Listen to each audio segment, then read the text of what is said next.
gonna skate to one song only.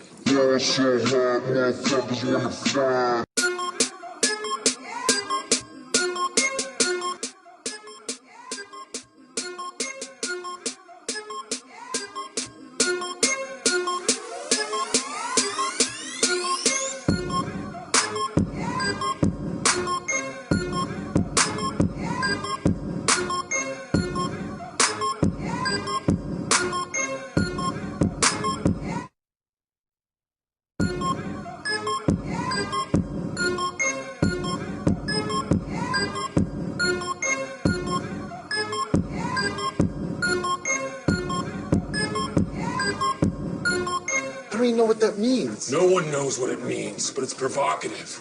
No, it's not. It Gets the people going.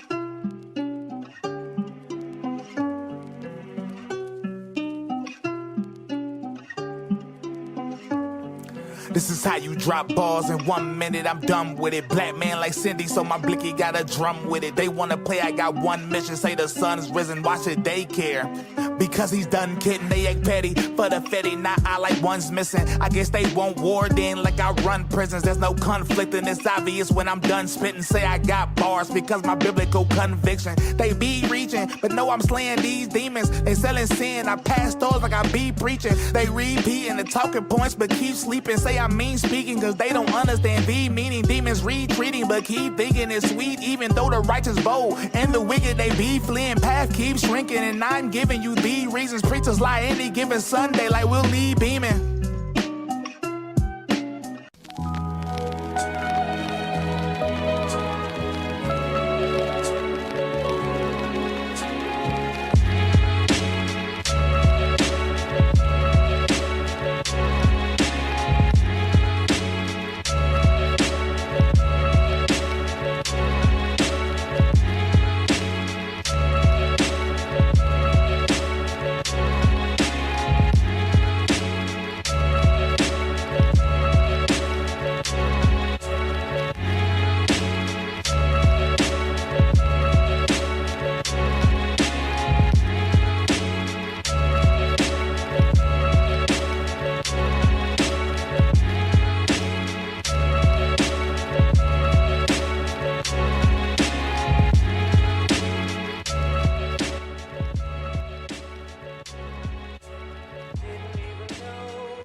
About to start in 5 minutes. Checking the mic. 1, 2. What's good? Ray Studios, Metalopoly. What's up?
Ron DeSantis, you dirty, rotten scoundrel.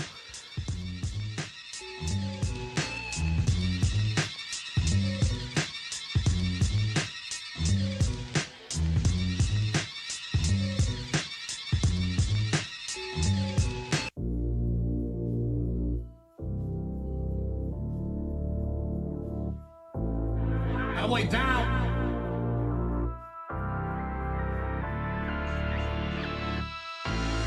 And people turning bus, but they never sliding. And I know I never learn when they skip like dying. Always on my side and they always dying. They don't want me realist, no cap. And I keep it on me, don't last. On the narrow road, no map. I just let Jesus take the wheel. They know I'm about that life for real. Tell my house they better chill. They know I keep that not concealed, but I still don't need a deal. They don't want to realist, no cap. And I keep it on me, don't last. On the narrow road, no map.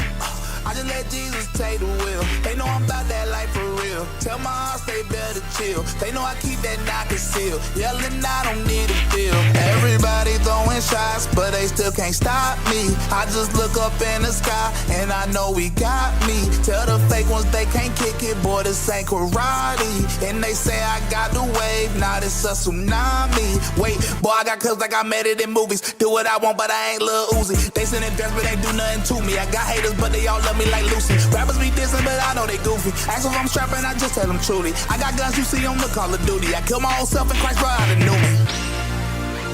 I killed my old self and Christ brought out a new me, I killed my old self and Christ brought out a new me, I killed my old self and Christ brought out a new me, Let's go. They don't want me realist, no cap. And I keep it on me, don't last.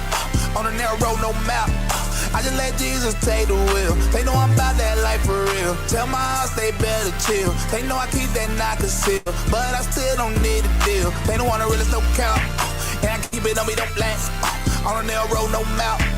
I just let Jesus take the wheel. They know I'm about that life for real. Tell my house they better chill. They know I keep that not concealed. Yelling, I don't need a deal, ayy.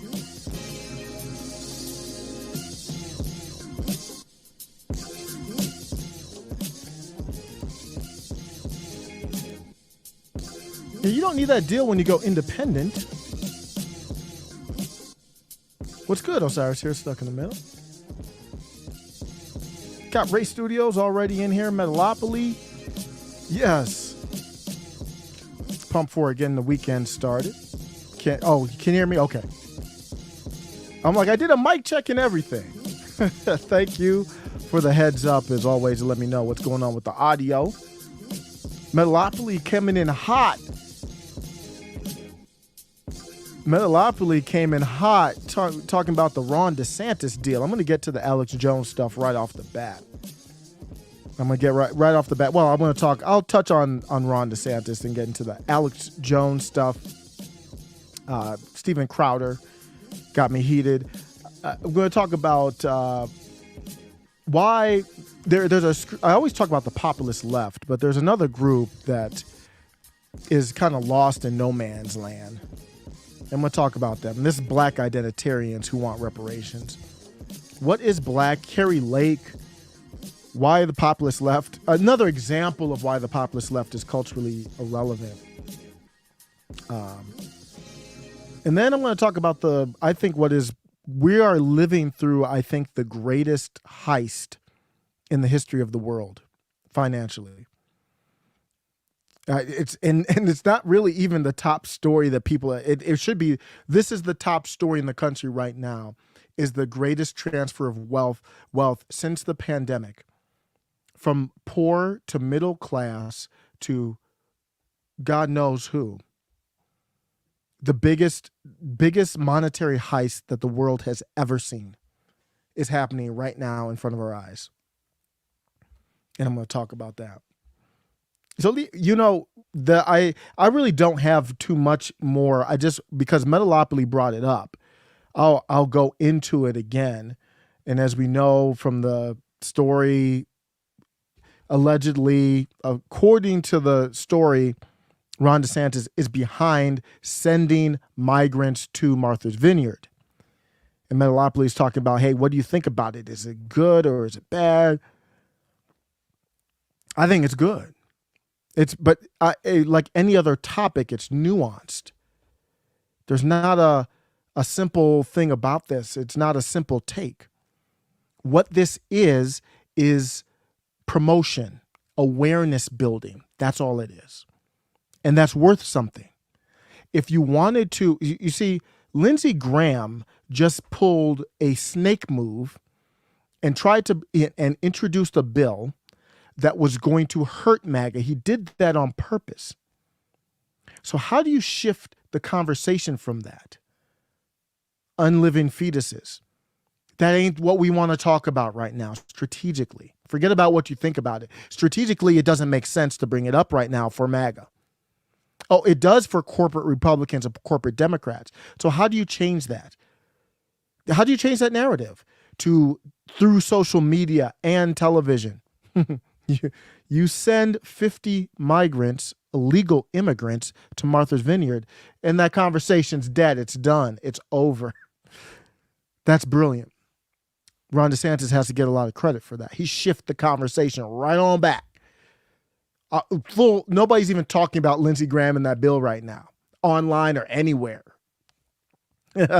Ronnie D, he's not perfect. I got some issues with him, and nobody is. It's brilliant. But ultimately, I land with Kari Lake on that. Kari Lake says, it's good for publicity. If you had to pay to get the type of attention to this issue, how much money? I don't know. I'm not in the industry, but I'm thinking hundreds of millions of dollars. If you wanted to get this type of attention, multiple cycles of news from social media to mainstream media, it's very rare. And to get it positive, in your camp, it would be hundreds of millions of dollars. So they spent, I don't know how much they spent. And plus you have to take into account the amount of money they would have spent, taking care of the illegal immigrants. People raised concerns and said, well, you're using them as puppets. Well, no. They didn't make anybody go anywhere. Well, number one, they didn't make them come here. So that's number one. Number two, they didn't make anybody go anywhere. It's all via consent, just like when they bust their ass out of Martha Vineyards. They had all these photo ops of them bringing food and housing them. What the story is within 24 hours, they said, you ain't got to go home, but you got to get the hell up out of here. That's what happened. So their hypocrisy has been put on full blast. I'm going to say you would probably have to pay $500 million to get some type of push like this all over the place, and for it to be this effective. I mean, we're talking about we're talking about $1 billion worth of. I mean, you look at this. How are you going to vote for these people? Like, independents are watching this. Forget about the NPCs. They're going to do whatever the queen says, the queen hive, wherever the download comes from, where you switch the flag from Black Lives Matter to Ukraine, and you go from this issue to that issue, and whatever that is, they're going to believe. So they're out of this. When you look at it, look at independents or people who are kind of like, I don't know what's happening in the world. They're looking at this and they're like, wait a second. In your own lawns, you had signs that said, we welcome immigrants. They landed on your island, and within 24 hours, you had your foot up their ass and you kicked them straight up out of there. Straight up out of there. Get out of here. Then you went to Ron DeSantis and called him evil. Ooh, wait a second. You're supposed to be a sanctuary, I don't know, city, state. Okay, be a sanctuary. They said they don't have the resources. Build up what do you mean? What's that got to do with anybody else? You're a sanctuary city. It was 50 of them. That's it. I'm all for it. Let's go. That's a good way to start, man. What did ABL talk to it? What was ABL's take? What's up?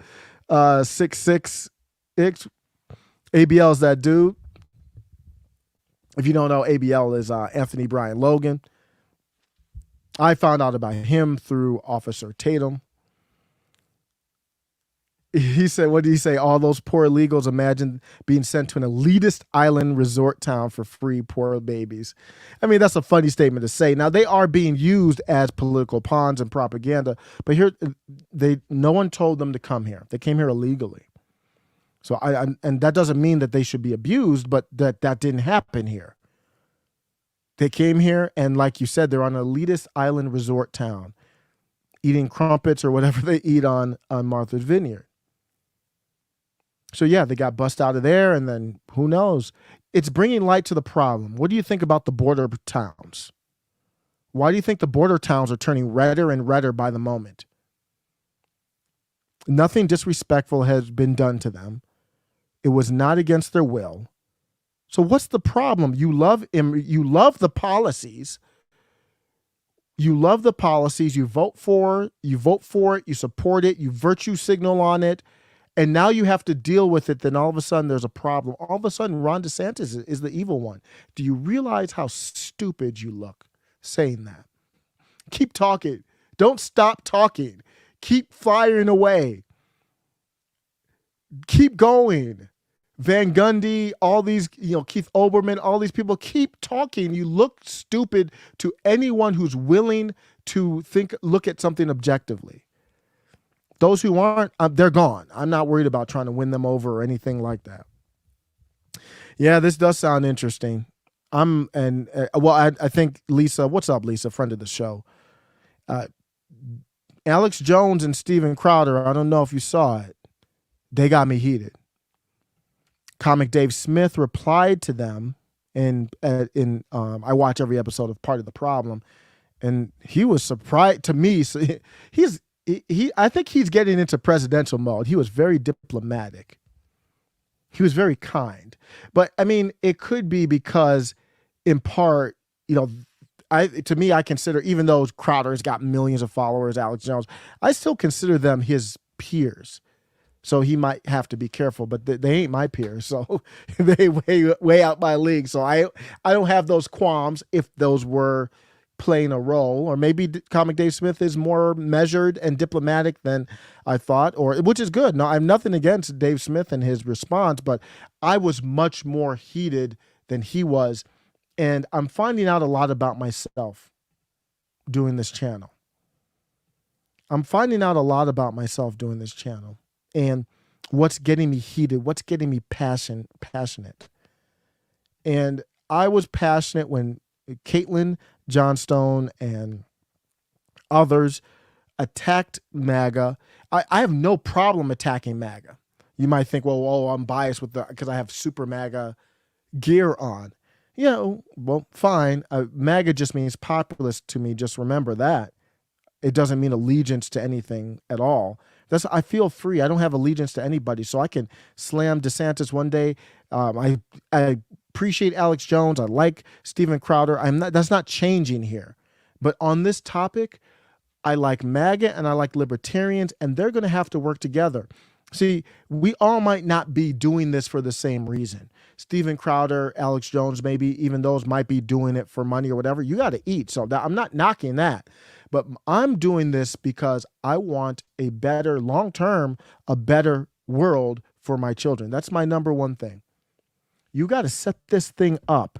I look at this thing at 20 years at a time, generation by generation. When my kids are 20, have we done the step-by-step work to make that place, make it a better world for them? They're going to have to do some of that work too, but have we laid the groundwork for it?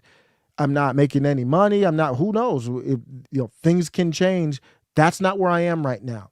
And why I'm saying that is I don't know what their intent is, and I don't know if they care, but I am passionate about this. If you're going to go after libertarians, you better come with a strong argument. Do not half-step. There ain't no half-stepping with that. And I went after the Libertarian New Hampshire account when they went after Trump and they were half-stepping, and I'm way more upset at Crowder and Alex Jones the other way for this. This is some nonsense.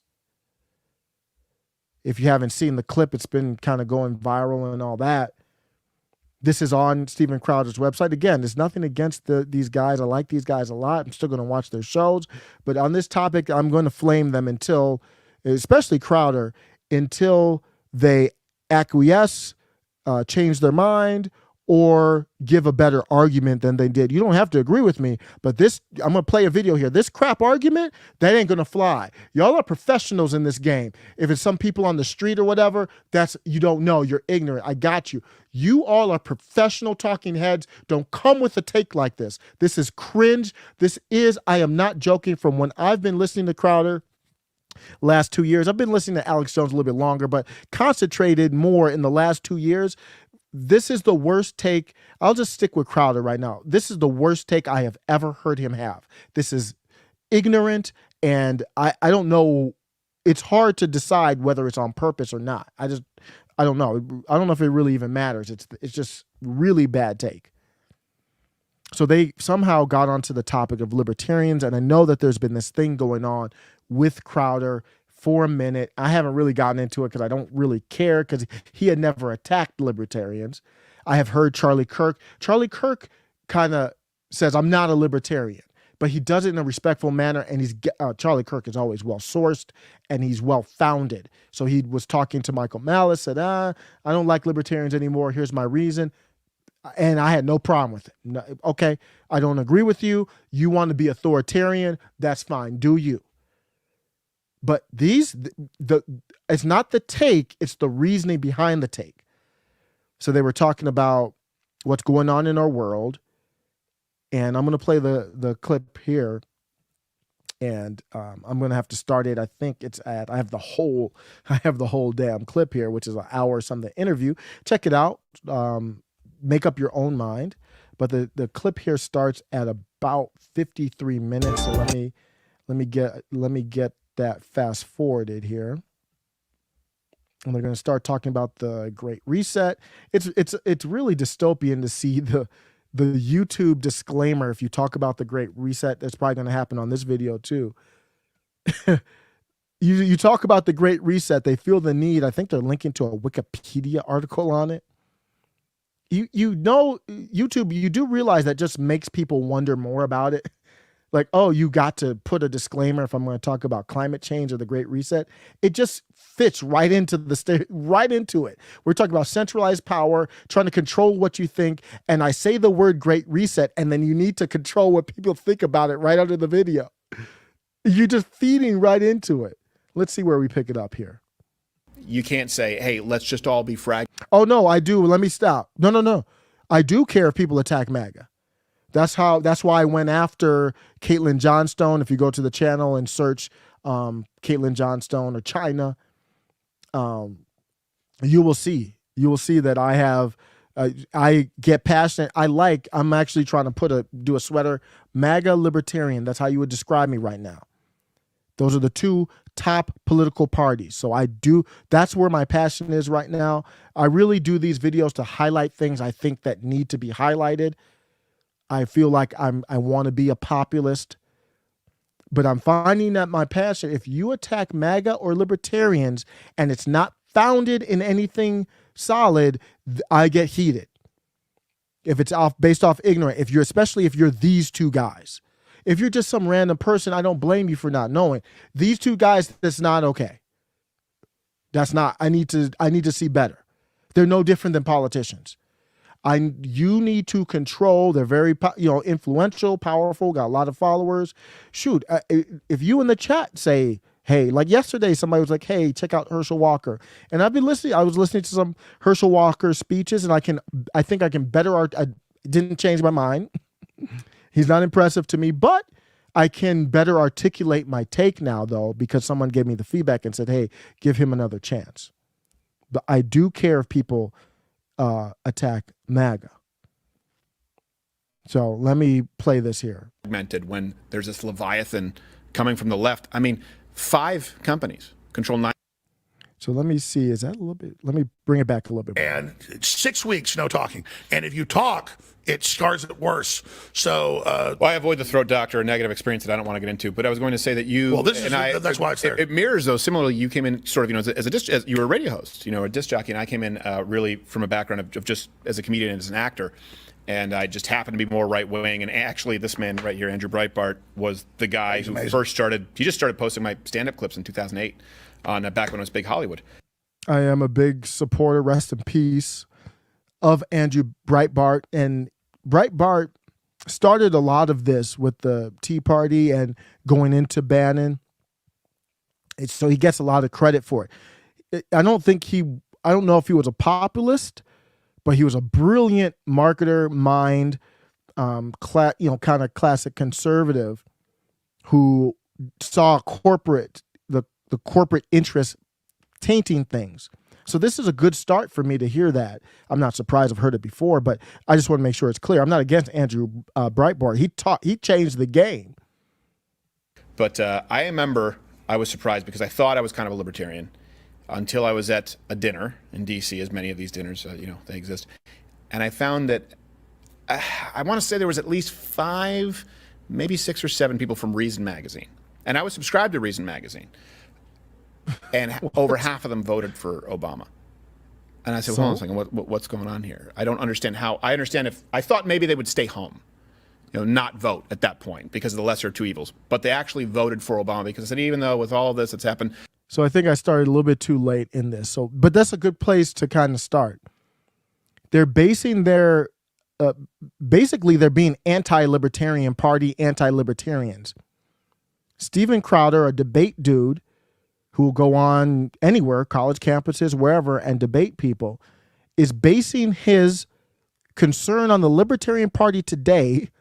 It's September of 2022. It's September 16th, 2022.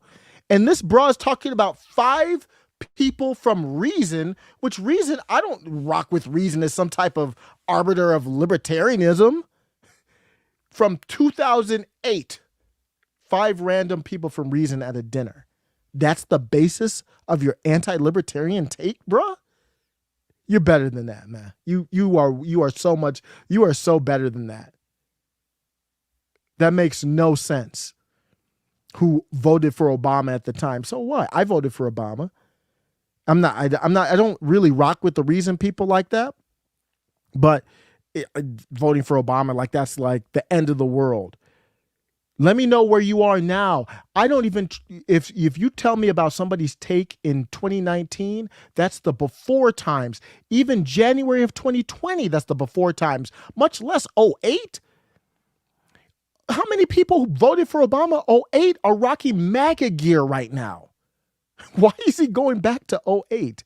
I thought it started at 53. Let me bring it back even a little bit more. I think I missed a couple things. Functioning civilization, then you can have an agreement, open the borders up. You can't when it's totally collapsed. That'll collapse us. Yeah, so he's still talking about libertarians. I had the wrong time. Official scarcity is feudalism where they can dictate total control over us. This is where I want to start. He's talking about the Great Reset and what's happening. And it's all it is. All the Great Reset is, in my opinion. Can I have an opinion, YouTube, or is that bannable? Or do you tell me what opinion I have now? I'm not saying this is a fact. It's my opinion. My opinion is the Great Reset. All it is the centralization of global power, meaning we don't let countries be countries. So you look at the world almost like you look at the U.S. and states, and what's happened in the U.S. is we've centralized power, and the federal government has become a monster. It's become a Tyrannosaurus Rex, just stomping all over the place, eating people and grabbing them on up if they look the wrong way. They want to do that same thing with the whole world. That's all it is. So you've got the centralized power of the world power, and they tell you when a pandemic starts. They tell you what your banking situation is. They tell you how your borders should be. That's all it is. That's all it is. So if you want to call it communism, socialism, I'm still trying to figure out those 2 words, man. It's just really confusing to me right now. I think I'm going to go back to like some college. Every time I have to go back to like college 101, like philosophy 101 basics. Kind of lost my way here. But if you want to call it that, that's fine, because that's all communism really is centralized power. And that's what the Great Reset is an artificial collapse of civilization to force us onto a cloud and pivot model. And so that's why I'm so incredibly concerned that the social credit score isn't coming. The social credit score is here. And with it, if you think the left censoring you on YouTube or Twitter or Facebook's bad. So all this is fine. They're going to get into where it goes sideways real quick. All this is, we talk about this on the channel all the time. All this stuff is good. If you think the left debanking you or Airbnb kicking you out is bad, once they have these codes listed everywhere, they're going to add those codes up in a score. How much red meat do you eat? How much alcohol do you drink? How do you vote? And they admit that will then decide where you can go, what you can do. So it's not coming, it's here. Yeah, and I had to deal with that, with PayPal, with Shopify, with our platform a long time ago, and Airbnb, but that one was kind of on me. That was my fault. We went down to Chaz and we rented out. Remember Raz Simone, the guy, the warlord in Chaz, who was handing out the rifles? We rented out his. He had an apartment that he Airbnb'd. We did a whole stream where we rented his apartment and declared it New Chaz. I remember I painted New Chaz on the wall, and he actually had a good. Crowder's good. Don't get me wrong. That was a dope little skit there, and he's creative. And if you look at his channel, the debates and the videos, they go viral. He's great. But here we go. Sense of humor about it, but Airbnb absolutely did not. This is also why I talked about this earlier this week. You were sort of self-identified as libertarian for a long time, and I always said I'm kind of small L libertarian. I don't do that anymore. And the come again? reason is because you still have libertarians saying. So he's not even talking about the party. He says that small L libertarian. That was the first time when I first heard this clip. I'm listening to this stuff in real time, and I'm like, wait a second. Spider sense start tingling. I'm not little. See, little L means I'm for liberty, not a libertarian party label or any type of other label that means I'm for liberty. So I need that before we even get into this. That needs to be explained, and it can only be if you're not for little L liberty, you are an authoritarian. You appeal to authority. Period. There's no MBA, there's no middle on that. Either you're for liberty or you're not. Once they have these codes listed everywhere, they're going to add. Simone, the guy, the warlord in Chaz, who was handing out the rifles. We rented out his. He had an apartment that he Airbnb'd. We did a whole stream where we rented his apartment and declared it New Chaz. I remember I painted New Chaz on the wall, and he actually had a good sense of humor about it, but Airbnb absolutely did not. This is also why I talked about this earlier this week. You were sort of self-identified as a libertarian for a long time, and I always said I'm kind of small L libertarian. I don't do that anymore. Spider sense start tingling. Well, the First Amendment only protects you from the government, not from corporations. But when you look at and I'm not talking about a conspiracy, just when you look at the 3-point-whatever billion that Amex. This is also why I talked about this earlier this week. You were sort of self-identified as a libertarian for a long time, and I always said I'm.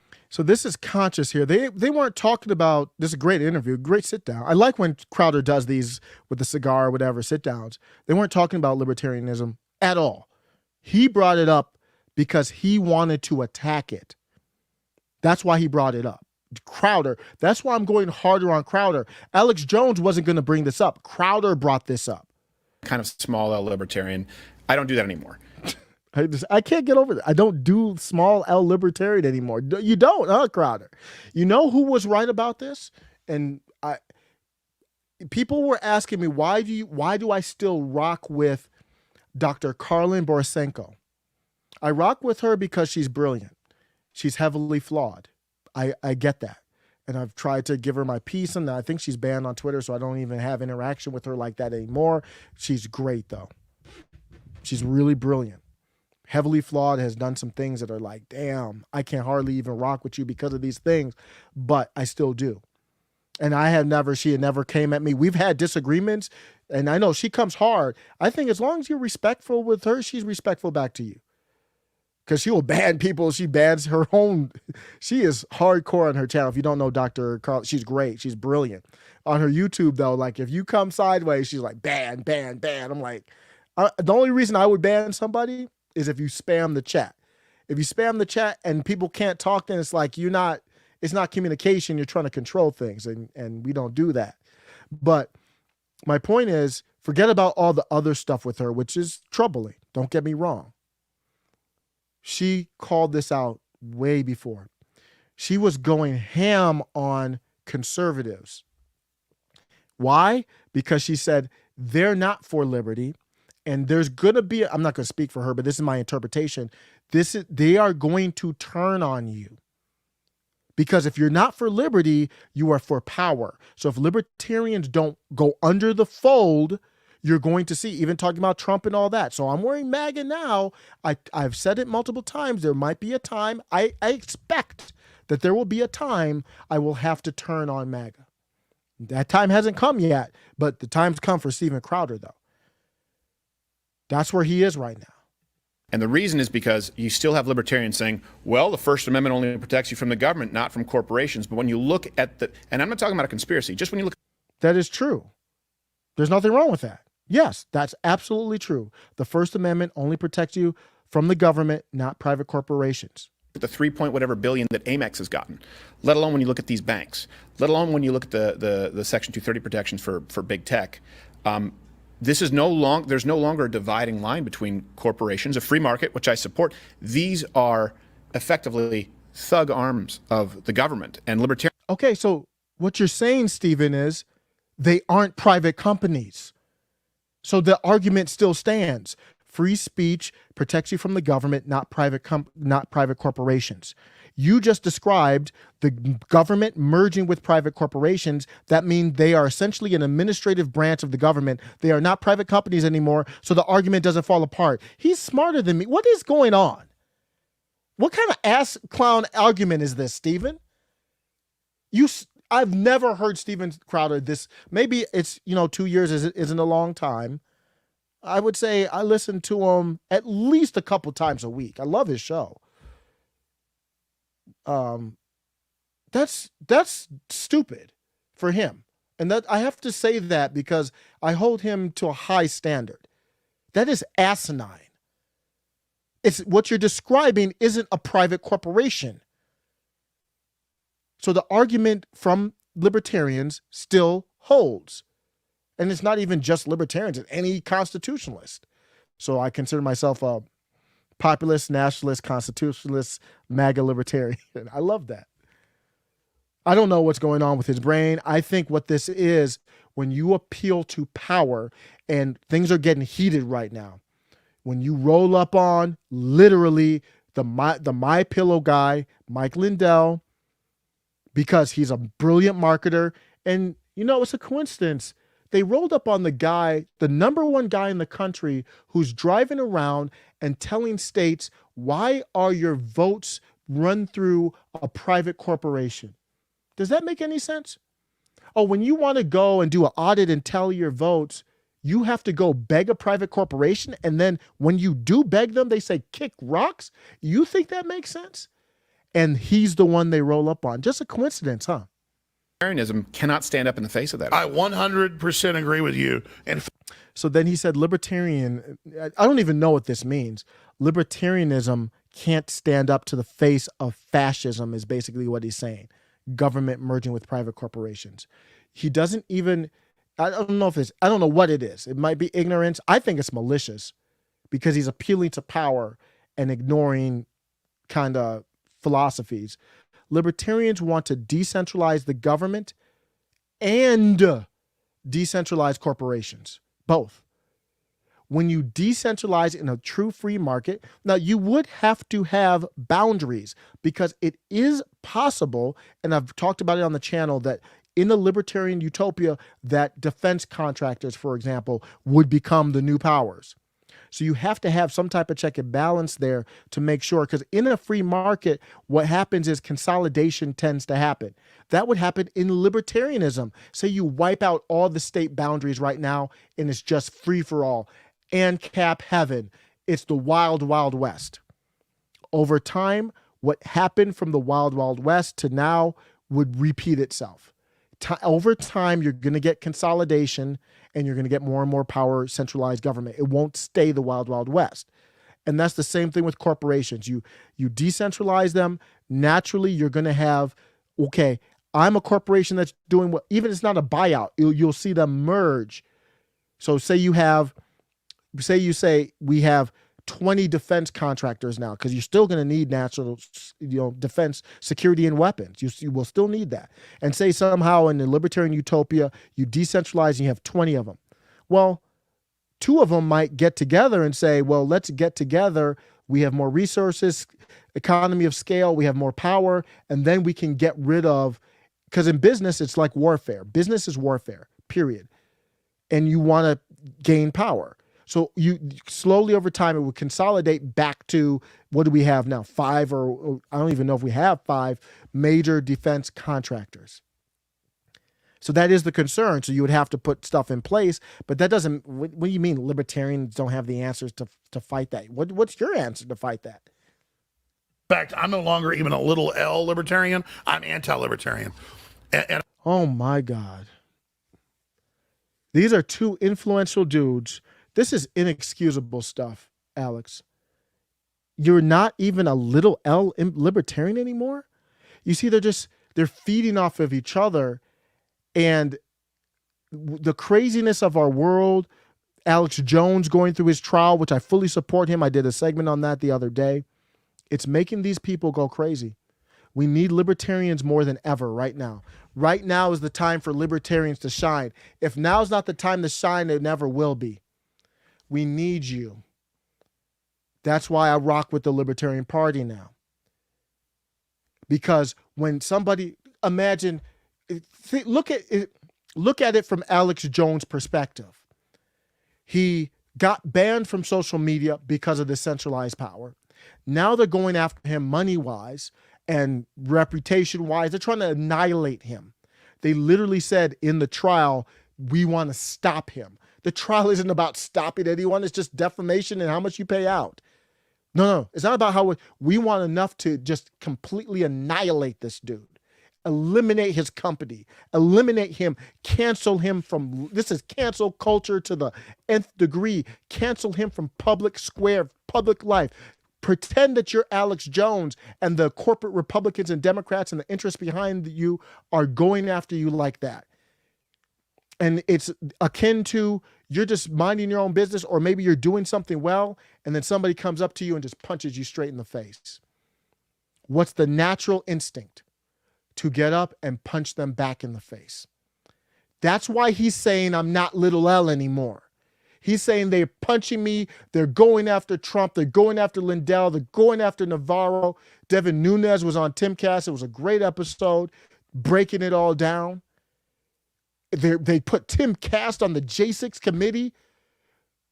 And I really respect Tim Cast. Tim Pool has never said, I want to do to them what they did to me. Much respect for that, because that's what they're doing. Be better than that, Alex Jones. Be better. That is disgusting. All you're doing is trying to be like them. So how can I even, I'm still going to, I still watch them, and this is making me sour though. This is making me sour on you. I'm no longer little L anymore. How you sound right now? That means you want to be king. Charlie Kirk says, Charlie Kirk's like, I don't rock with the libertarians. Stephen Crowder's like, I don't rock with the libertarian. Not even the Libertarian Party. I don't rock with the little L libertarians. I'm not for liberty. Imagine how crazy it would sound. That's what they said. I'm not for liberty anymore. That should be the headline. Alex Jones and Stephen Crowder say, I'm no longer for liberty. If that was the headline, and it should be the headline, people would be like, what the hell? What are you talking about? That means they're no longer for the Constitution. You understand that, right? What's happened is the Democrats and Republicans have broken down, and I said, if I use the word unconstitutional, slap me in the face, period. And what's happening is they're thinking the same thing. What are we talking about unconstitutional? They're bastardizing it. It's done. The Supreme Court is a backstop. You can't run to the Supreme Court all the time. It takes money, sometimes years and time. And what's happening now is it's being violated so much, like the Supreme Court can't even keep up with it. The Supreme Court's almost irrelevant. So they're basically saying, forget the Constitution. We want control of the corporations. We want control of the government, and we will tell people what to think. And Dr. Karlin Borisenko was ahead of that curve on that. She went out on a limb. She went harder at them than anybody else. I didn't like it. But she, at the time, well, I was mixed feelings about it. I always thought she was right, but I thought she was too abrasive. But now you look at this, I look like the fool. She was 100% right. You go to Wayback Machine and maybe you could find her tweets. I don't know. She was, or just go to her videos. She was 100% right on where the conservatives, and these are popular, especially Alex Jones is a populist. He's not a Republican. They said I'm no longer little L libertarian? Collapse of civilization to force us onto a cloud and pivot model. Sort of self-identified as a libertarian for a long time. I'm anti-libertarian. He said I'm Section 230 protection anti-libertarian. for Alex Jones, that means you're anti-liberty. big tech. This is there's no longer a dividing line between corporations, a free market, which I support. These are effectively thug arms of the government, and libertarianism cannot stand up in the face of that. I 100% agree with you. In fact, I'm no longer even a little L libertarian. I'm anti-libertarian. And I'll explain why. 30 years ago, when I was first starting to get on air, 25 years. So let me address this comment here. And I understand where you're coming from with this comment. So first of all, let me say that. The comment is from Fat Old Hideous Guy. The Libertarian Party seems like leftist. So here's his comment. Seems like libertarians these days are leftist tankies. They were. I mean, just last cycle, 2020, you had Joe Jurgensen say, it's not enough to be not racist. You have to be anti-racist.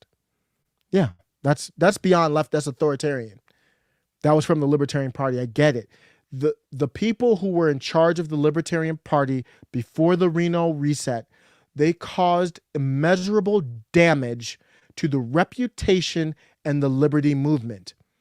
I did a video, I've showed it on the channel, where I talked about a little bit about my journey when I said I knew that these people didn't represent everybody, but the Libertarian Party was a joke. It was a clown show. It was nothing but leftists who were basically, Alex Jones is going to say that here in a second, sleeper cells, basically taking votes away from Republicans to let Democrats win, corporate Democrats or corporate Republicans. Yes, it was. Those days are over. Go search Reno Reset. I did a video on the channel about it. And hopefully I did it justice. I need to do more and get it a little bit more polished. It was a little rough around the edges. But the people in charge now, Angela McArdle, Dave Smith, Michael Heiss, who I say is the Steve Bannon of the Mises Caucus and the Liberty Movement, these are brilliant people. They are well thought out. They are not the leftists. So you are right, Fat. I don't even mean to call you Fat. Oh, that's your name. You are right. But that's not it anymore. The Libertarian Party, get the message out. If you want to help, you don't have to donate money to people all the time. Sometimes this is more powerful than donating money. Go tell somebody the Libertarian Party is under new management. Check them out. Comic Dave Smith, part of the problem. Robbie the Fire Bernstein. I've been on his show a couple times. Great dude. Love that movement. They're taking the Ron Paul movement and modernizing it and making it their own. But because of all this damage, they've got a lot of work to clean up. And maybe Alex Jones and Steven Crowder really don't know. I find that hard to believe. Ago, Republicans were pretty bad news, wanted to censor everybody, had a lot of problems. Right. The left hadn't turned into this pro. Hey, Ray, I'm going to have to disagree with Ray. Ray says, these are good comments, so let me just stop it here and kind of vibe with these comments. Of course, friend of the show, check out his channel, click him, and a member of the channel. Appreciate you, Ray. Hopefully we're going to be doing a live show in January in person with Carlos and Ray and Saul, hopefully. Ray Studio says, I don't think Alex is anti-libertarian like you think. I think he means the libertarians that say they are libertarians but act like leftists. That's not what Bruh said. And my take is they can clean it up. everybody makes mistakes. I make mistakes all the time, or found their arguments need to be better founded. They both said, I am no longer little L. So that doesn't have anything to do with the Libertarian Party or any other libertarians. Little L means I'm not with the party. Just like if you say I'm a little C conservative, that just means I might be thrifty. I'm frugal. I'm not spending my money. I'm kind of safe. That doesn't mean I'm a political party. When they say little L, they're just talking about liberty, period. They're not even talking about the party. So Alex Jones said, I'm no longer little L. In fact, I'm anti-L. So he can clean that up, and Ray, you could be right, but that's not what he said. And I need them to clean that up. And I need them to understand in the bigger strategy of things, libertarians are not your enemy. Why are you wasting time going after them? You're fracturing, if you look at the right now, you're either hooked up into the hive mind where you get the instructions from your masters, or you're not. So that includes populist left, that includes libertarians, disaffected liberals. Tim Pool is a disaffected liberal. Naomi Wolf is a disaffected liberal. They're not MAGA. They're not Republicans. In the case of Naomi Wolf, she's on the War Room talking to Steve Bannon damn near every day, and she doesn't even like Donald Trump. So everyone's lumped in together. So there's no need to fight anybody in that group. Everybody in that group needs to band together to go against the cabal. The cabal doesn't do this kind of stuff. So they need to clean this up for me, or you all might be tired of hearing me go after them, just specifically on this topic. I need this cleaned up. How can you clean it up? Bring Comic Dave Smith, Crowder. Comic Dave Smith will debate anybody, anytime, anywhere on your channel. It doesn't matter, because he's got the ideas. He's smart. He doesn't care. Just like Kari Lake is like, Kari Lake told Katie Hobbs, you can write the questions. She was dead serious. Katie Hobbs still didn't want those problems. Invite Comic Dave Smith. He is the #1 voice for liberty. He should be the 2024 candidate. There's other good guys out there. Larry Elder is great. I mean, there's many other people who are great, but get Comic Dave Smith on your show, not about a debate, about a discussion. And then clean this up. This is a mess, guys. Pedophiles, Satan worship, cancer it is completely yet. So I didn't like them. You just hit the trifecta. Go on. So I thought, well, libertarians want to leave people alone socially, but they want a smaller government. They must be good. But it was big think tanks and big money funding libertarians. So conservatives would always think of corporations as perfect. Yes, Monopoly, I do see that the Libertarian Party failed that test. It's under new management. I see I do need to do a lot more videos on this. I will be doing shorter video segments on this topic. It's under new management, and they are on point. Everyone go to, I'm going to stop this right now because this is more important. And I might not even play the rest of this. I don't want to see this anymore, probably. But I'm going to bring up Comic Dave Smith's website. I'm done with this topic. So I'll go on to my other topics. But let me show you what's important here. To me, this is the #1 voice in the Libertarian Party right now, and should be the candidate for president, Dave Smith. So just search Dave Smith in YouTube, and you get Dave Smith, and he does a show with Robbie the Fire and Bernstein, and it's called Part of the Problem. That's the Libertarian Party, right? If you want to know where the Libertarian Party is, they de-wokeified. I think I might need to bring this back up. They de-wokeified the Libertarian Party. It is not the same asshats that were there before. They got them out of there. They ran them up out of there.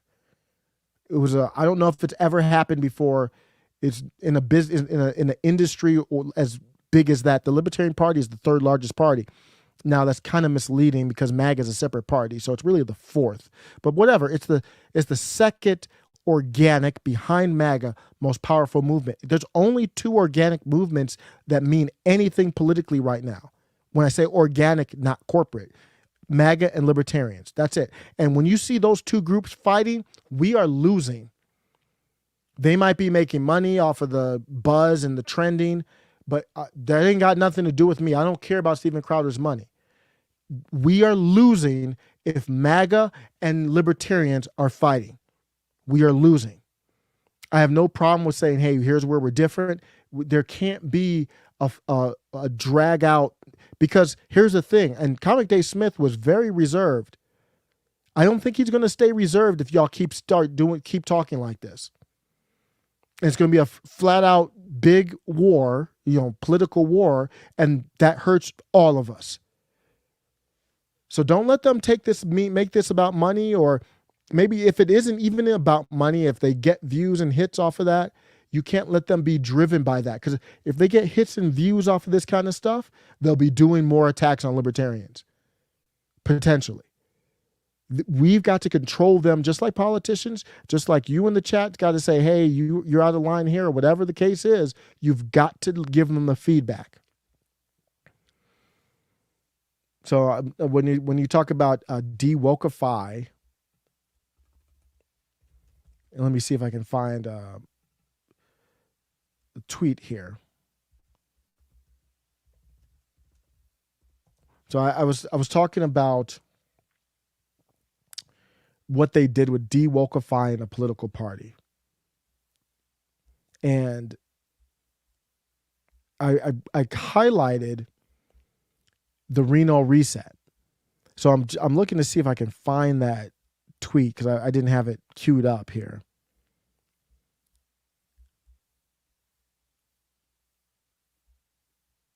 Okay, let me see if I can find it. I might not be able to find it because I don't have it queued up. But it's basically just talking about how Comic Dave Smith, Michael Heiss was really the one behind it, took over the party, and now they are running it. Everybody in a position of power is from what was the Mises Caucus is now running the Libertarian Party. Don't take my word for it. Go look it up. Look up Mises Caucus, M-I-S-E-S, Caucus, and let me know what you think. I played that clip in the beginning where Crowder based it off of 5 people from Reason. Man, that's some really crazy stuff. 5 people from Reason that voted for Obama, and then now you're completely labeling the whole party? Crazy. Let's talk about more strategy. Changing the topic. So there's a group of black identitarians that I think would align very much with MAGA, the MAGA faction in our country right now. That's for those who don't know, Make America Great Again really just means more of a populist and populist right, typically. And this is a tweet from one of those black identitarians. When I say black, they identify as black. I'm going to get to that in a second. I don't even know what that means. What does it mean to be a black person? How do you define that? But they would define themselves. So here it is. They don't take my word. They said black Americans. That's why you see me put black in quotes a lot, because I'm like, whatever, who's black, who's not, I don't know. But here's a clip that this person said. To those who say illegal immigration doesn't affect black Americans, here's the receipt courtesy of one of my favorite channels, Tony from TD Hip Hop Media. I had asked the Civil Rights Commission to conduct a hearing on this, and there were at least 3 hearings that we conducted, one of which was designed specifically to determine the effect of illegal immigration on black workers. We had a panel of experts who testified, and they spanned the ideological spectrum. Regardless so the context here is they're saying, okay, there's illegal immigration and it's increasing. How does that affect they're black identitarians, so they're only focused on how does that affect black Americans? That's what this is about here. Workers. We had a panel of experts who testified, and they spanned the ideological spectrum. Regardless of whether or not they disagreed on discrete policy issues, each and every one of them agreed that illegal immigration has a decidedly negative impact on black wage levels and employment levels. If you've got a significant influx of low-wage labor, what does it do? It depresses wage levels, correct? Yeah, no-ish. Why are you worried only about black people, though? It does that to everyone, but whatever. And what we found also was, regardless of the wage levels, illegal immigrants displaced black workers in areas that had traditionally been populated by black workers. And the reason for that is because that's part of the reason why corporate Republicans are fine with it. This illegal immigration problem we have in our country is driven by corporate Republicans and Democrats.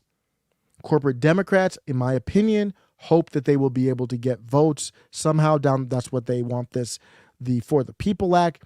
It doesn't say illegal immigrants can vote, but it puts things in place where you can't clean people off the voting rolls and causes confusion.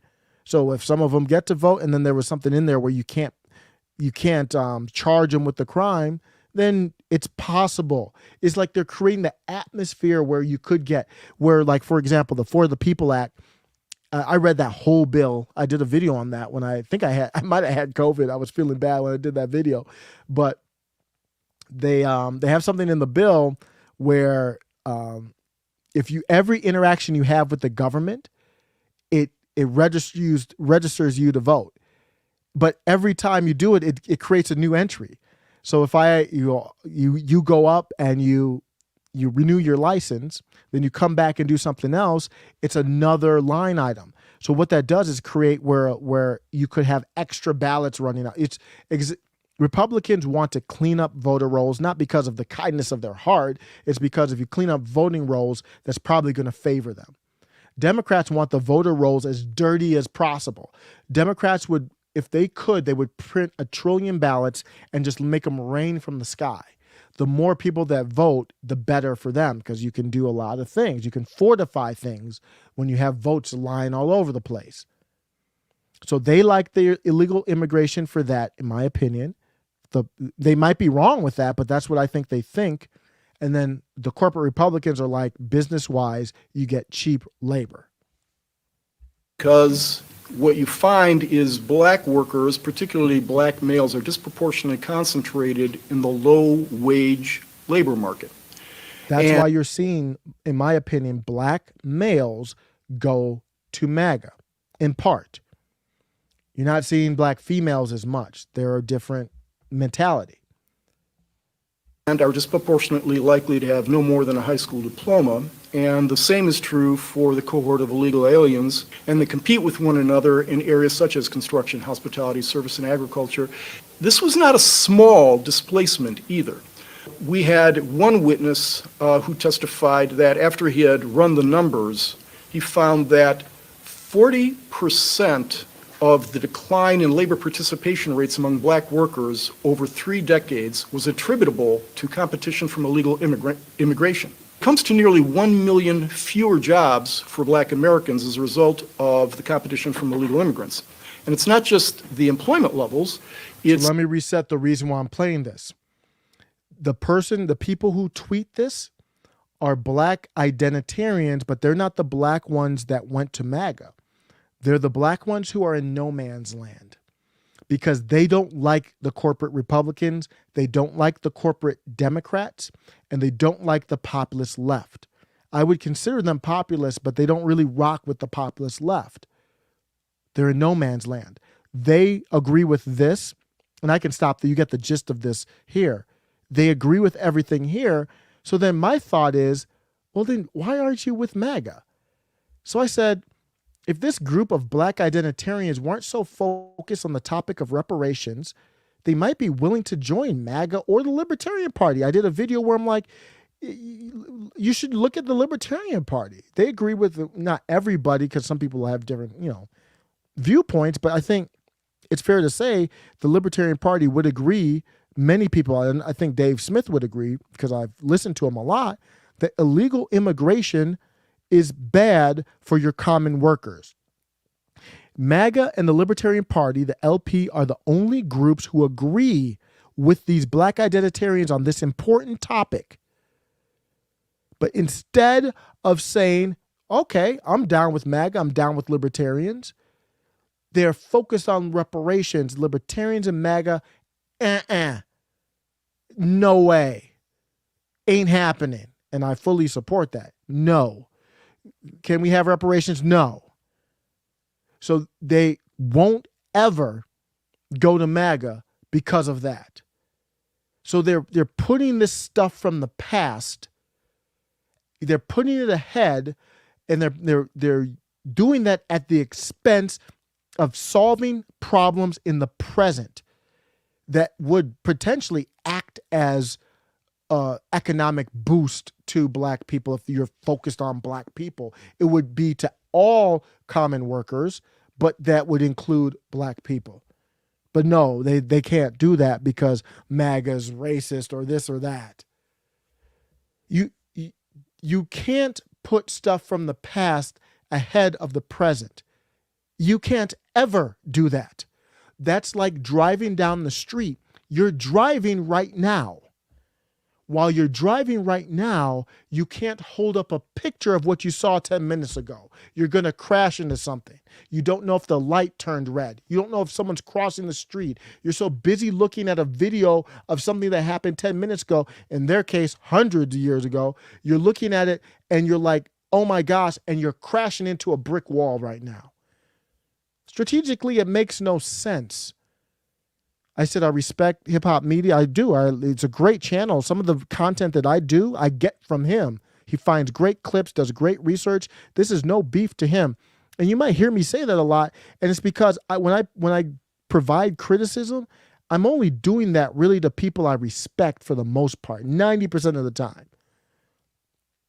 I respect Tony and TD Hip-Hop Media and others, but my feedback is, if you really care about black people, whatever that means to you, there should be more focus on what's happening right now.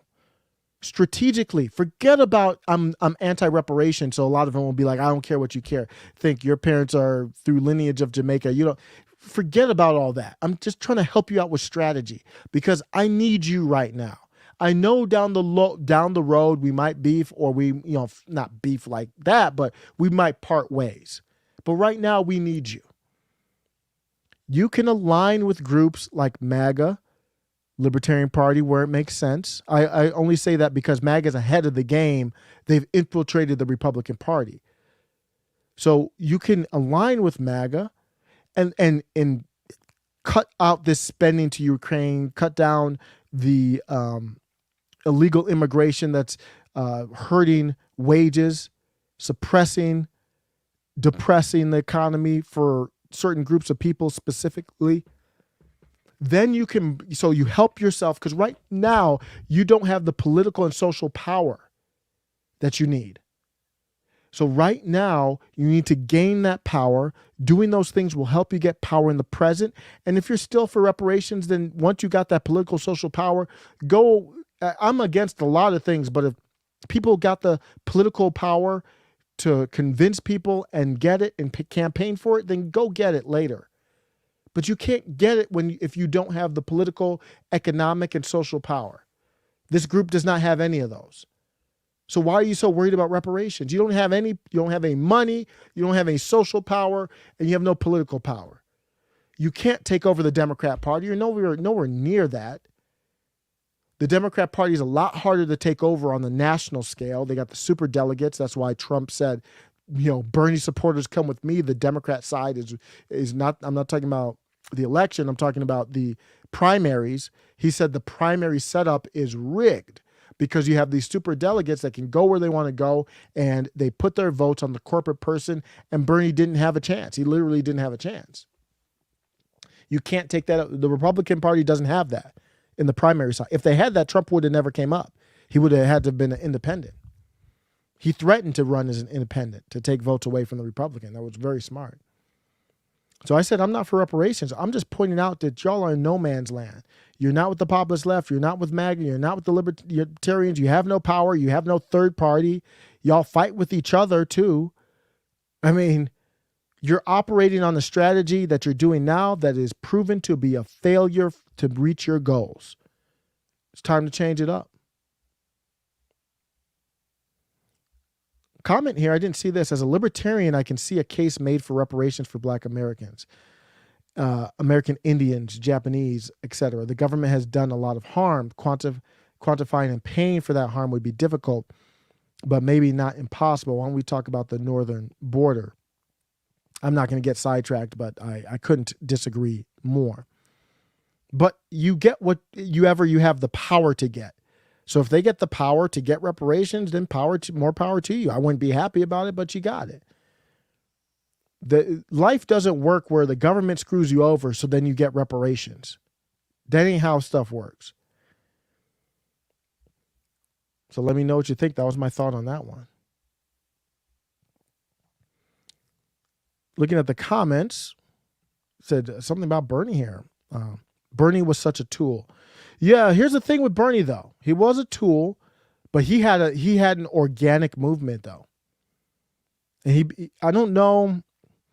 He had an organic movement where I think the people would have controlled him based on what he promised and the atmosphere, especially 2016. That was special stuff.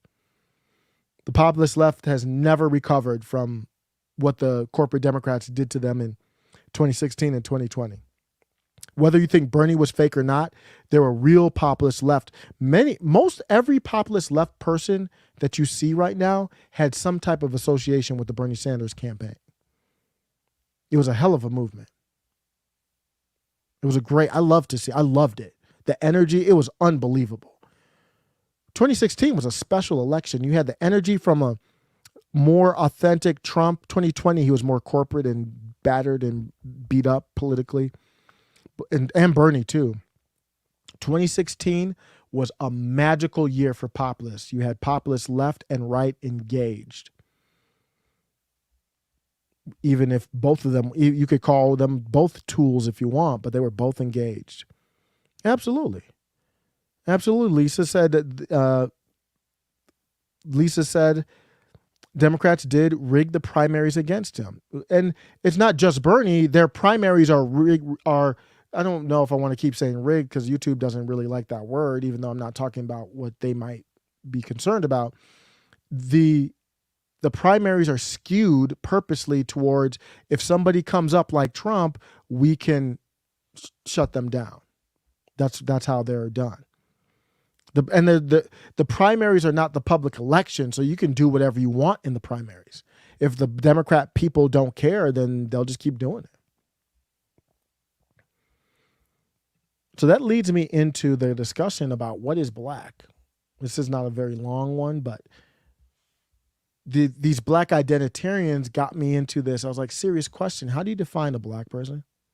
What does that mean? Is Obama black? How? Why? How do you define is Obama black? I honestly want to know. I said, I don't think there's an objective definition. Any definition will funnel into a social construct. When you say social construct, all that means is a kind of an academia term of saying you can make up whatever you want. That's all social construct means. It means you make it up. You decide. Arbitrary means nothing. Postmodernism, post-truth. The conclusion is defining races is why we're at where we're at. I'm looking back and we can't define a woman right now. And I'm looking back at it. Well, how did we even define a black person? And we all, for a large part, just go with the definition. There is no definition of a black person anywhere out there, a black American or whatever. So if you can just define somebody as black with arbitrary labels, of course you're going to go to gender. You're going to go to everything. You're going to go to height. You're going to go to the definition of a vaccine. You're going to go through the definition of recession, the definition of being kind to immigrants. Martha's Vineyard, they say Ron DeSantis was mean to send immigrants to a sanctuary area, meaning an area that says we want immigrants. He sent them there on their own decision, on their own accord, not by force. You booted them out, and they get to decide that DeSantis is evil and they're not. They're loving. It's the same thing as to how you define black. You let someone define the term black, it creates a power vacuum where, oh, well, somebody has to define it. I have power. I define it. You're black. You're not black. Okay, so now we control this, and black people, we need this. Black people need that. The most accurate definition was from Dylan Belmont. He said the definition of a black person is someone who believes, in 2022, they are disadvantaged compared to white people because their skin is black. He put it in quotes because it's just arbitrary. What does disadvantage mean? Someone who believes they are better or more virtuous than white people because their skin is black. That's basically the definition. I think he got it squared away. And that's my whole point.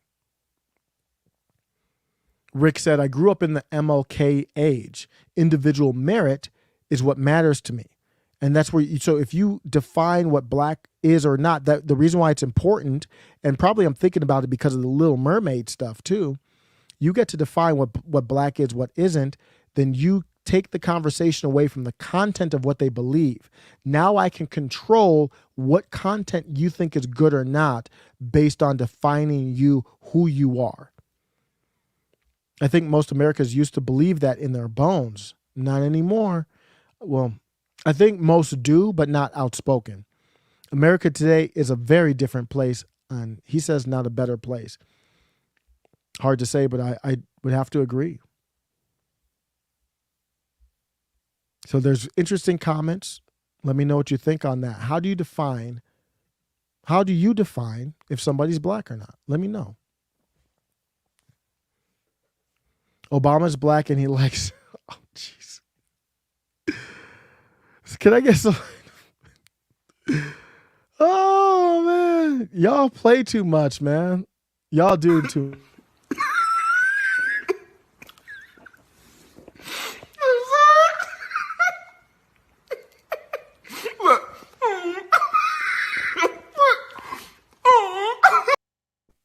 Nate Memes says, Obama's black and he likes BBC. Just ask Michelle.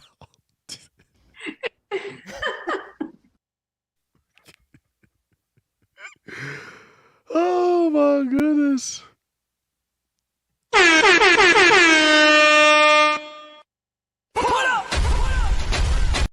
Oh my God. Nate, you're grounded. That's it. I can't support the comment. You're in trouble. No dessert for you after dinner. Nate, thank you for the comment. Y'all play too much, man. Oh, man. You know, it's funny.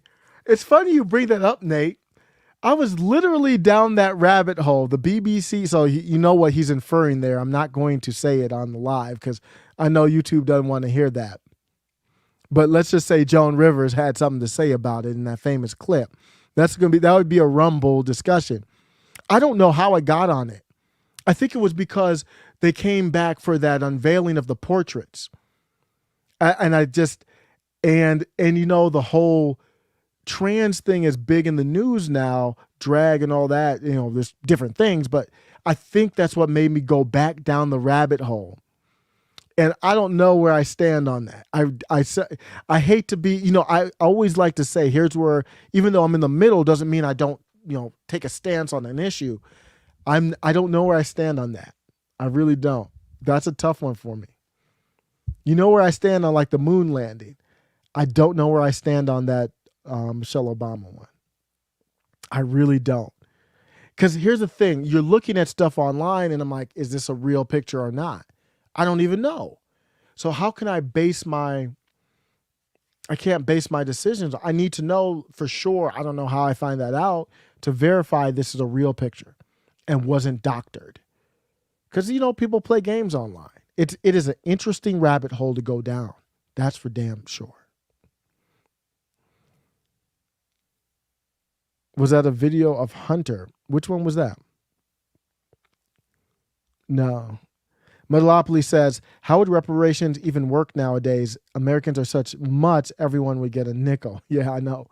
I try to stay away from the discussion of how it would go because it doesn't need to go. But so if I go down the discussion of how would you do reparations, I want to make sure it's crystal clear. It's just for the exercise of discussion. It shouldn't even get to that point, because really, if you get to that point with you're like, how should it be dealt out? You agree it should be dealt out. I do not. How would it get dealt out? I have no idea. You'd have to have some type of proof, I would think, but they're going through that in San Francisco. Not in is it California? I did a segment on that. California is looking into it. But here's the thing: when you define what black is and what it isn't, then you get to control things, and that played out in this discussion here, where Kari Lake was at a press conference and she got endorsed by the Arizona Police, union or whoever. I don't even know the exact title, but Arizona Police endorsed her. And she's at a press conference, and a reporter tried to ask her this question, and Kari Lake is just special. Kari, a lot of people of color feel like they're unfairly targeted by police. Is the volume's low, so I'm going to read over that. And this is a reporter asking Kari Lake at a conference. A lot of people of color feel like they are unfairly targeted by police. Question directed to gubernatorial candidate for Arizona, Kari Lake. Like they're unfairly targeted by police. Are they wrong to feel that way is the question. Are they wrong to feel that way? And regardless of whether there's any merit there, what can you as a governor do to... Then he said, regardless of whether there's any merit to that feeling, what can you... Look at that. Abe's smiling at him. Because the question's coming. What can you as a governor do to improve perception of police? I think that was a good question there. We didn't get to that, though. Improve perception of police. And I hate reporters that ask so many questions. It's like these are completely different questions. So Kari's like, well, what's the first question again? Ensure that everybody feels like... Can you repeat the first part of that? I missed that. Yeah, a lot of people of color feel like they're a lot of people targeted. of color. And that's good. That's fair. Even though there was a good question in there. If he would have just said, how do you improve the perception of police, and left out black people and all that, that would have been a good question.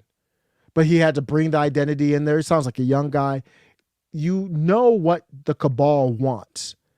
So I can't guarantee, but I think under free market, without influence, that young person there would have asked a much better question. So Kari Lake said, what did you say? Ensure that everybody feels like... Can you repeat the first part of that? I missed that. Yeah, a lot of people of color feel like they're a lot of people targeted. of color. A lot of people of color. How many people of color have you talked to about that? I mean, if you look at surveys... Do you see what she's doing with the media? And look, Abe. Abe is laughing, man. That's the candidate for Attorney General. And he's dying. You look at his grin in his face. He's laughing because Kari Lake is so good. So yes, she's turning it right back on the place. What do you mean a lot of people of color? Where do you get that from? Which surveys? I'm happy to look at those. Which surveys are you talking about? I'll be happy to look at that. Because I will tell you this, that I talked and then I like how she was like, he doesn't have any surveys. Let me handle this real quick. People of color. I talked to all Arizonans. They're all concerned about the crime. Just because your skin isn't the same color as yours doesn't mean you want your kids to be walking down the street in an unsafe neighborhood. Every Arizonan wants safety and security in their neighborhood. It doesn't matter what your skin color is.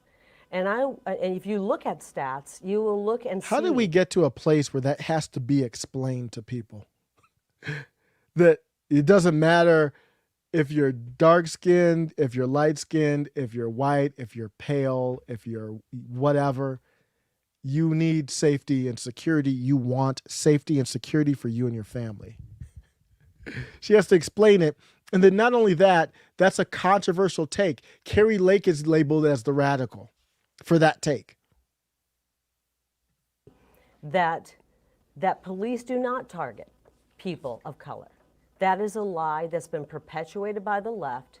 and then spread and disseminated and respread. So some people might have a problem with that statement. I do not, because she's saying police in general. We don't have any proof that you can just say in general police target people of color. Of course, you're going to have individual people, but to say police in general, nah. The left, and then spread and disseminated and respread in the media. Check the And then stats. even with the individuals, police officers or people of any industry that might be prejudiced or racist, it's hard to know unless they tell you. You're just assuming in your head. That is a lie that's been perpetuated by the left and then spread and disseminated and respread in the media. Check the stats. Check the stats. But you don't believe that's an opinion a lot of people of color have? I don't. I think you guys find one or two people, 3 or 4, and they're activists oftentimes, and then you spread that narrative. Go into a neighborhood and ask the people in neighborhoods that are minority neighborhoods, do you want fewer police? Do you want to defund the police? They will look at you like you are the craziest person on the planet. Nobody wants that. Bars. So that's what happens when you let someone define what black is. People who want to be labeled as black, I want to be in this black club. They feel like, oh, this is what the black club is doing. Defund the police. No, that's not what it's doing. And that's why I like Kari Lake. And you want to know why? I know this is a big difference, but you compare that to Herschel Walker. Herschel Walker could not provide an answer like that. So I'm not against, I think Herschel Walker is a good dude, God-fearing man, but he can't, for this moment, he would have to be fed how to answer that question effectively. So yeah, they use colored people. Metalopoly is talking about that. Yeah, there's a video that's probably, I would do that for Rumble, but there's a video out there of the cops beating and the dude was white. Yeah. And I don't know if it was right or wrong. It looked like it was excessive force. I don't know what happened to it, but it's what happens. So let me know what you think about Kari Lake. Populist left is, I'm going to show you an example of what goes wrong with the populist left. And Anna Kasparian is, I don't know if she's fake populist left or not, but here's a comment that she made, and she's talking about the Little Mermaid stuff. Not everything is created for you. I know that's a difficult concept to grasp, but not everything on the planet is made especially for you and whatever desires or preferences you have, okay? That's what most normal people acknowledge, and they come across content and they decide. Everyone. Yeah, I have no problem with saying that, but this is about the Little Mermaid, and if you don't know, Ariel is now what some people would consider a black woman. Great singer. I'm not saying she's great talent, everything, but they turned the main character was white, turned the main character black. It's a continuation of the whitewashing of people in entertainment. And Anna's saying, well, everything's not made for you. You're right. You don't have to watch it. But number one, these companies, and this is from Disney, they're allowed to get a monopoly. In Florida, before Ron DeSantis said not anymore, and that comes into place, I think 2023, I'm not sure, but they ran their own government in the city of Florida. They were their own entity. They were their own Chaz in Florida, the Disney compound. Own police, own thing, no taxes, everything.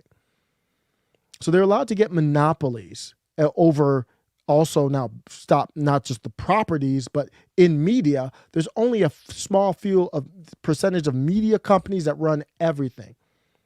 So they have a monopoly. It's not a free market. And then you get 2 million downvotes. So it looks like whoever they made it for, it wasn't the vast majority of people, and that's fine. They can make it for a small minority, and that the majority of people who aren't happy, they can voice their opinions. Makes a decision for themselves. For me, not for me. For me, not for me. Marvel stuff, not for me. I'm not going to go on an endless rant, literally dedicate segments of this show on a regular basis, by the way, whining, bitching, and moaning about how there are Marvel movies in existence that specifically target certain people with certain preferences. Grow up. I would like to see Matt Walsh and all these other conservative men who are constantly crying about how there's a masculinity crisis in this country. I'd like to see them. See, they're so shallow. Like, you know, when I hear a crisis of masculinity, I think we are not safe. That's the first thing I think about. I was chatting with somebody who was disagreeing with me about the concern of the emasculation of men in society.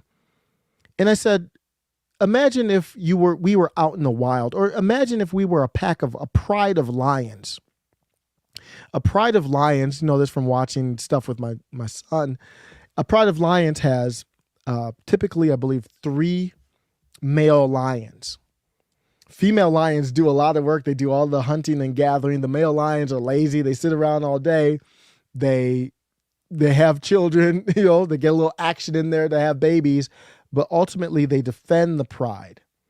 If some stuff goes down, they step up for the pride. And I said to this person, oh, you don't care about the emasculation of society. Okay. Imagine if we were a pride, and we are. That's all the U.S. is a pride. China's a pride. Russia's a pride. They're not doing this emasculation thing. Keep that in mind. Imagine if you took one of the 3 head of lions of the pride, and maybe another pride has 5 male strong lions, no femininity in those male lions.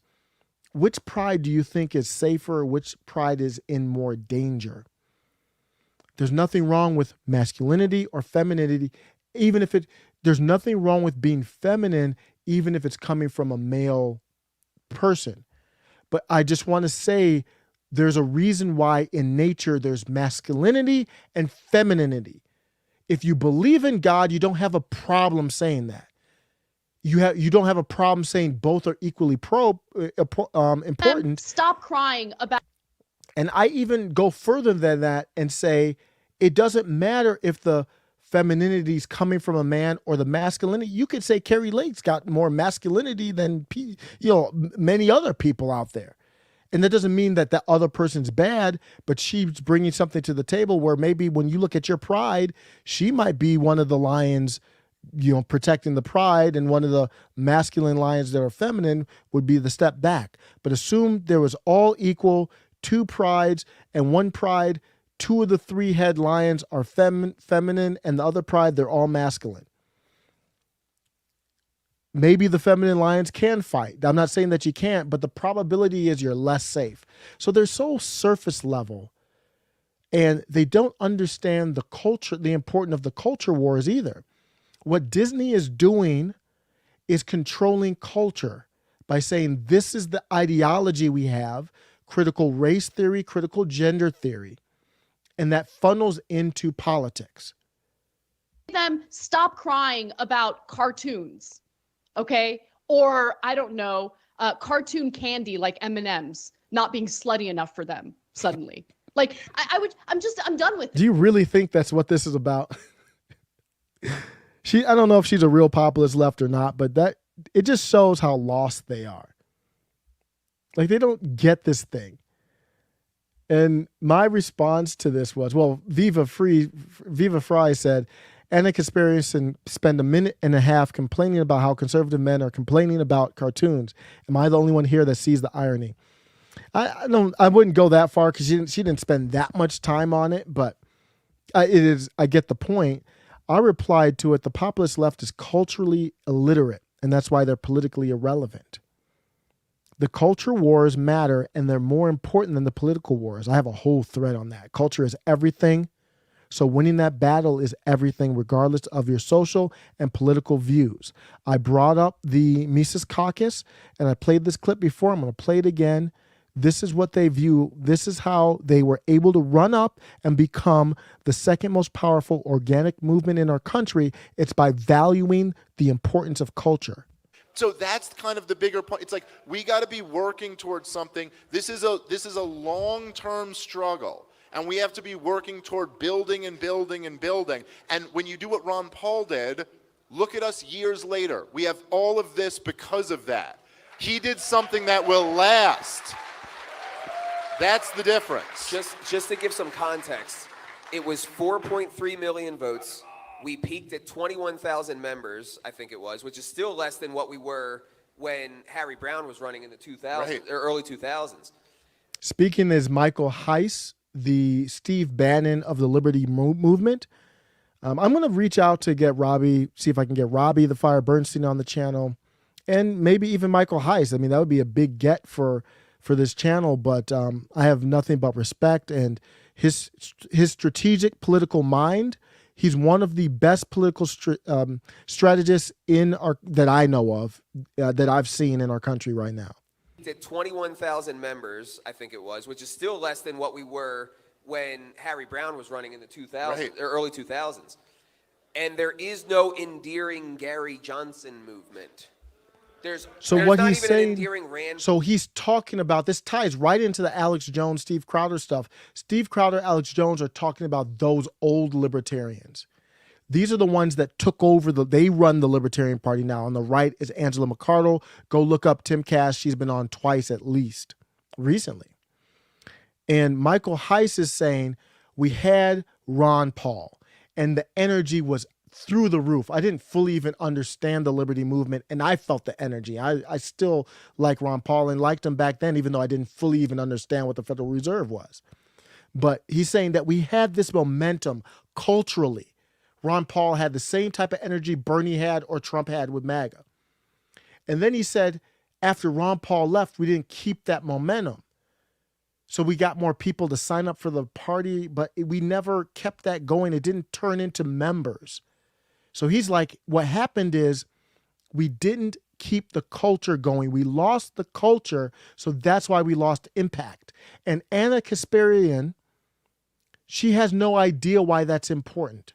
She has no clue on why culture is important, but the people who are running the top two organic parties, MAGA and Michael Heiss, understand how important it is. Paul revolution. There's only an endearing Ron Paul revolution within our movement because he understood that it is culture and ideas first. It's not actually politics. Right. The reason you don't see more legislative gains is because you're not going to get that until you free people from their ideological prison first. That has to come first before you can get them to vote the right way, obviously. You've got to have them totally on board and embracing personal liberty. So it's not just about the color of the skin of a mermaid. It's much bigger than that. So more clips from Dave Smith, part of the problem, Michael Heiss again. So what I would say is that Justin Amash represents, in my opinion, the best version of an overall failed strategy, which is vote chasing. So they're not chasing votes. And I know there's been some controversial tweets out there. I'll digress, maybe do that another day. The controversial tweets from the Libertarian Party, especially the New Hampshire account. The one I didn't like is when they went after Trump for being a globalist without any proof of it. The other ones, I don't really, I'm not like, you gotta be careful on those because they're very dangerous comments. But those I don't have as much of a problem with, even though I agree or not. So I'm not worried about the controversial stuff. What he's talking about is Justin Amash was more like, let's get the votes. Do you think that's what it's about, right? Let's get the votes. No, when Comic Dave Smith runs, he understands culture. So he talks about cultural issues. He's a part of the Legion of Skanks, where it's not political. It's all jokes and culture. You know, inappropriate jokes, like politically incorrect jokes. And that's to say we are real people. We don't have to talk politics all the time. And this whole we're here to elect libertarians thing, there's a surface truth to that. We are a political party and we do exist to try to elect people and all of that. But then it begs the question of how do you do that? Do you just is that a good in and of itself? Or do we have to change the culture, change the way people think, have more people thinking about these ideas, thinking about liberty before something like that is ever possible? When you jump straight. That's what the Libertarian Party of New Hampshire account is trying to do. That's what Michael Malice tries to do. Michael Malice is much better at it, though. Not to say that I like a lot of the tweets from the LPNH account. It was just that one tweet that I didn't like. It wasn't even the tweet; it was the approach. And I have no problem with that. Alex Stein crossed the line. LPNH is going to cross the line. But what they learned was from Trump. Trump was the rhino in the China shop, and he just came in and just bull rushed. Was not politically correct. Woke people up. Alex Stein on the street right next to AOC, Dan Crenshaw, Eric Swalwell, asking about, let's just say, sexual preferences of Eric Swalwell and Fang Fang. It's a bucket of water in your face. Wake up. And that's what the LPNH is doing culturally. Alex Stein made the comment about people don't understand. Alex Stein made the comment to Dan Crenshaw of, you lost your eye for weapons of mass destruction that didn't exist. And he said, you said 80 billion to Ukraine. Those are inaccurate statements, but that's not, his point isn't to be accurate with his statement. His point is to be a culture shock. So you wake up and then you actually look at these stats. You look at the truth. Alex Stein is really a culture guy, not a politic guy. He was like, when I was a politic guy, I didn't get any views. Nobody watches you long form talking about, unless you're like really good, really well known, really good. He's shocking the system. And that's what the Libertarian Party did. That's how they came up. We're here to get people elected. It kind of presupposes all of that other stuff of like changing the culture. And I don't think that he necessarily sees this as a cultural battle first and foremost before it could ever manifest as a political battle. So this whole idea of vote chasing, I think, is where we have gone wrong for the past 16 years. And Dave, I think, represents the opportunity to infect the culture in a way that we haven't seen since the Ron Paul revolution, and maybe even more than that. Look how passionate he is. I love that, man. I never get tired of watching these clips. This is why I rock with this is the Libertarian Party now. For those in the chat that didn't know, these are not leftists. These are not Joe Jurgensen. And they're respectful to Joe Jurgensen. They don't want to annihilate everyone as long as you're willing to work with them and understand they are in charge. As for like what's the long-term plan? Well, we keep harping on this idea that it's got to be a cultural movement before it could ever be a political movement. Well, where does culture actually organically really come from? It comes from the family up through the community. So if we are serious about ingratiating ourselves to the culture. And how does this tie back to The Little Mermaid? There was a clip, and I saw it from, I'm going to find it real quick because I got it from Officer Tatum. There's a clip, and how does The Little Mermaid kind of play into things? Because I got 2 young kids. They'll be watching this stuff. They're going to get the Isom Eric July comic book soon. And this start to this Officer Tatum clip is perfect for like, how does this come into culture? Nate's Memes, thank you for the super chat. Just saw that. $2. I love Kari Lake. Winston Sears is a star. I think she's a star. Myra Flores, Kathy Barnett. Man, Kathy Barnett. Oh, that hurt me how that fell apart because of some beef with Trump and these other institutions, because she would have been so good. I think she just needs to keep going. She's a star too, I think. But yes, thank you for the super chat, Nate's Memes. In this clip, so bringing it to the Little Mermaid. Well, little kids watch this stuff, and what you're doing is you're teaching little kids that they can only see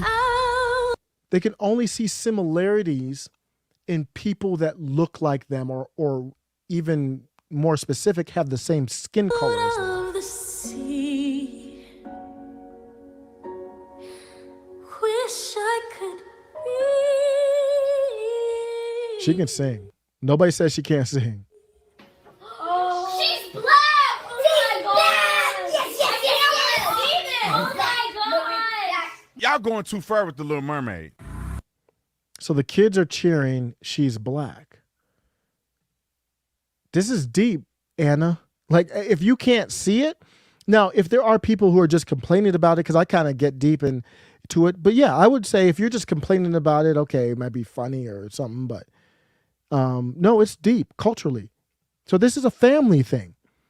I am not raising my kids where they need to see a black whatever, a black Batman. They got Batman toys. Batman's rich and white and a straight white male. So what? And I wouldn't change them if there was a new superhero that was gay and poor. You can like that superhero too also. Just don't change Batman to that. Don't do that. It's my favorite superhero. Make a new one and I'll rock with it. Just write a good story. And then what made me think about that is the family values. There is truth to that here from Michael Heiss. Curious about ingratiating ourselves to the culture, that's where we have to operate, is up in the community. That's where we'll actually come from. So if we start creating change in the community at the local level, then we can start to scale and we can start to build trust, because trust. So Disney makes Ariel black and they reach black kids and they almost make the black kids feel like they have to have that take. I remember feeling like I was an outsider going back to elementary school. People would say, you talk white. Even back then, I was like, what does that mean? Even as a 10-year-old, I guess I just naturally had that from my parents. They don't randomly just follow people. They're independent thinkers.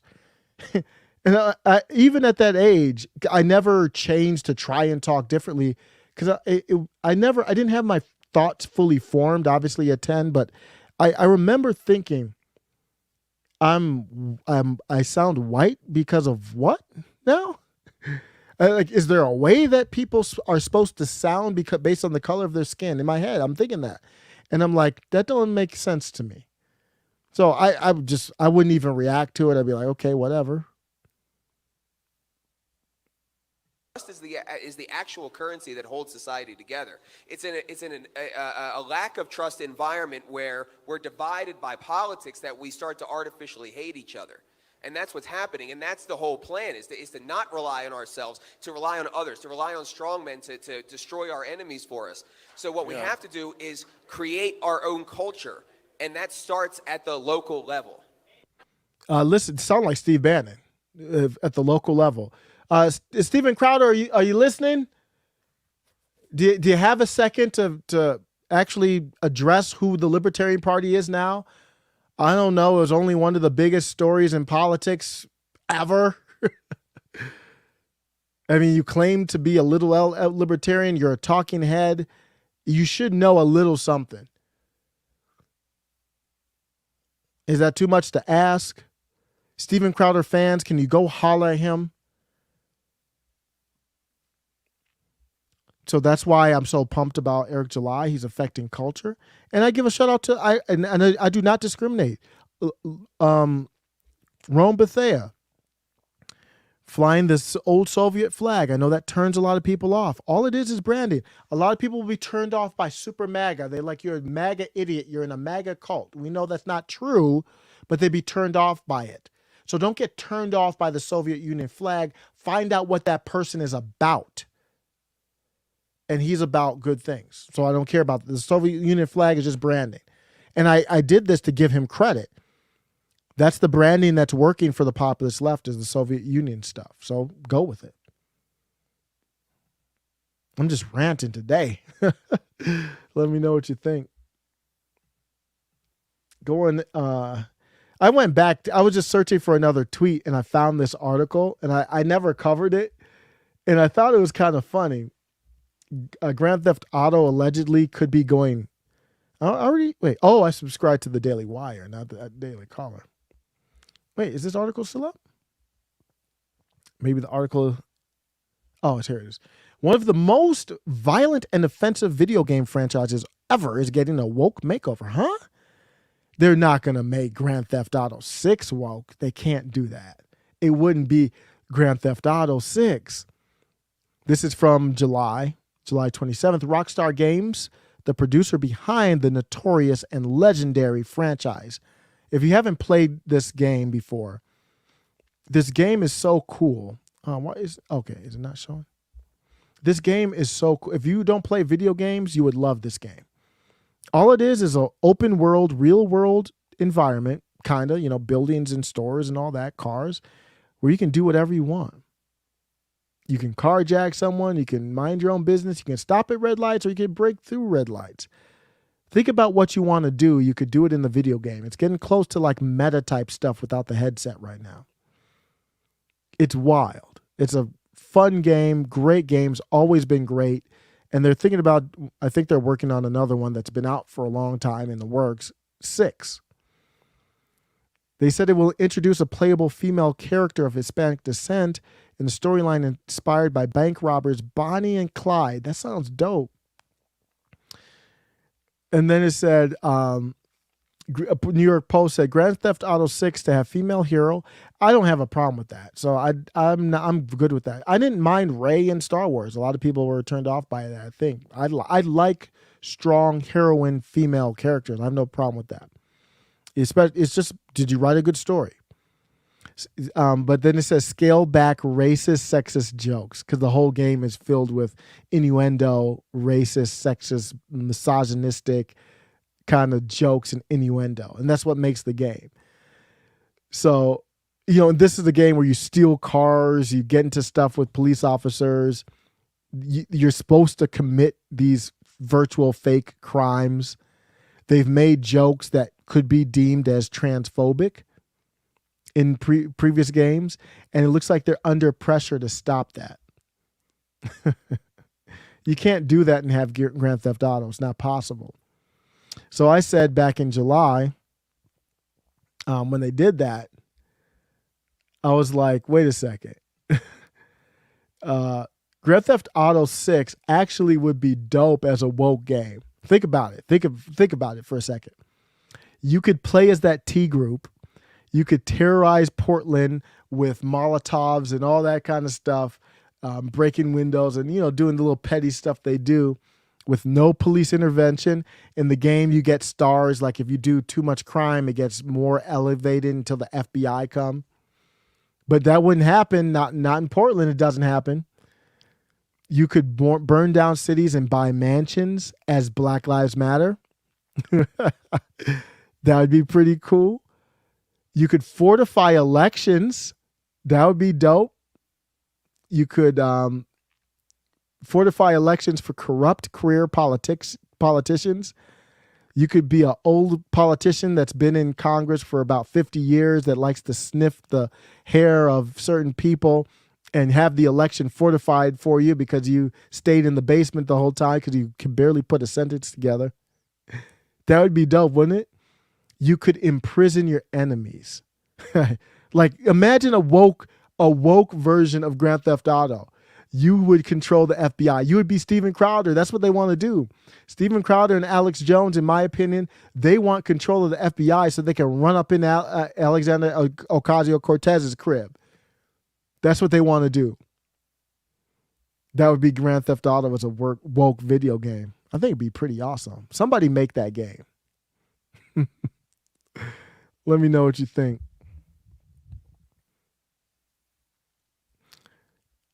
The chat is talking about black, white. So here's a question. Thank you for stopping by. Nathan Kinman says, question, why is it people didn't lose their minds over Brandy playing Cinderella back in 99, but 20 years later, everyone is obsessing over a black actress playing the part of Ariel? There's a lot of reasons for that. We don't trust each other anymore. This ain't 99, Nathan. So there's a lot of reasons, but let's start there. I say it all the time. If somebody had a take in 2020, don't apply that take to now. Because I was not the same person even after the pandemic started in October of 2020 that I am now. We aren't in the same place. Nobody trusts Disney. And I've played this clip. I've played the clip a lot where I talk about Disney said, They didn't like the Florida Parental Rights Act bill. That type of stuff wasn't going on in 99. We're in a whole different environment. They didn't take it from swapping a race of a character to politics. So Disney says we don't like the Parental Rights Act. They lie about it. They make it a big deal. They do a firestorm to try and attack it just because people believe it. The people of Florida voted for those legislators. They voted for Ron DeSantis, and they want it. Disney could have had a take and said, hey, we support LGBTQ, we support representation, we're going to race swap characters, but if you support the Parental Rights Act, we're not against you. We just want to make good movies. They could have said that. They didn't say that. It's not 99. In fact, they say if you don't agree with us, you're a bigot and a racist. That's what they did with the Star Wars. So not only are they race swapping, the people are saying, I don't like the race swapping. I don't like you've got the black female kind of dominating the white male Kenobi. In the atmosphere that we're at right now, it's whitewashing and it's over the top. It's not good writing. So people are like, it's not even the race stuff. It's like, you're not writing good stuff. So when you do another race swap, he's like, nobody wants that. I think the number one thing to answer your question, Nathan, is we don't trust each other. That's why. Nobody trusts Disney. They put all kinds of crap in their movies that people didn't ask for. They could say, hey, we're going to do more diversity. This movie is going to have representation from this community. We'll kind of flag it. So if you like it, if you want it, you can have it. We're not trying to force it on you. They could say that. No, they're trying to force something on you against free market principles. People don't want it, and you're still trying to force it on them. I said it in another video. It's like you went to a restaurant, you ordered a burger, they gave you a steak, and they said, why don't you like the steak? I was in the mood for a burger, that's why.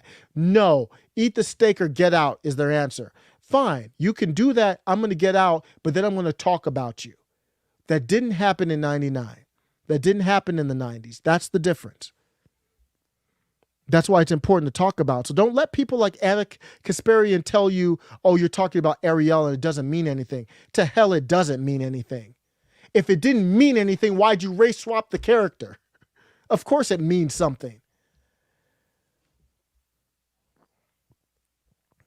It doesn't make any sense. So Metalopoly's like, but the Little Mermaid character's from a Dutch fairy tale, Nathan. It doesn't make any sense. You've got someone, I have melanin. That's to survive in a very hot, sunny environment. That's what melanin's for, not for the deep sea. That's asinine. Now you can do it. Who cares? It's just a stupid movie. And there were black mermaids in the first one.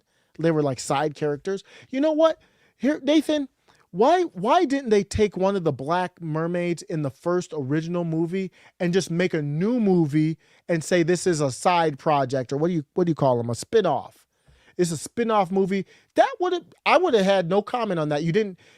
What this is about is taking the mantle of straight white male and straight white females.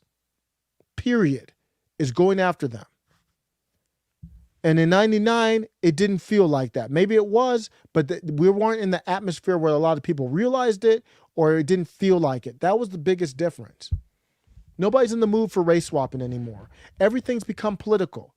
You can't send your kid to school without it being political. You can't send your kid to school and be confident that they're going to try to gender swap your kid at school. You can't even be confident of that. You got to be really looking out.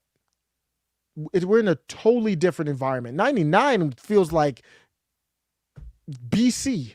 Like that's a whole different planet.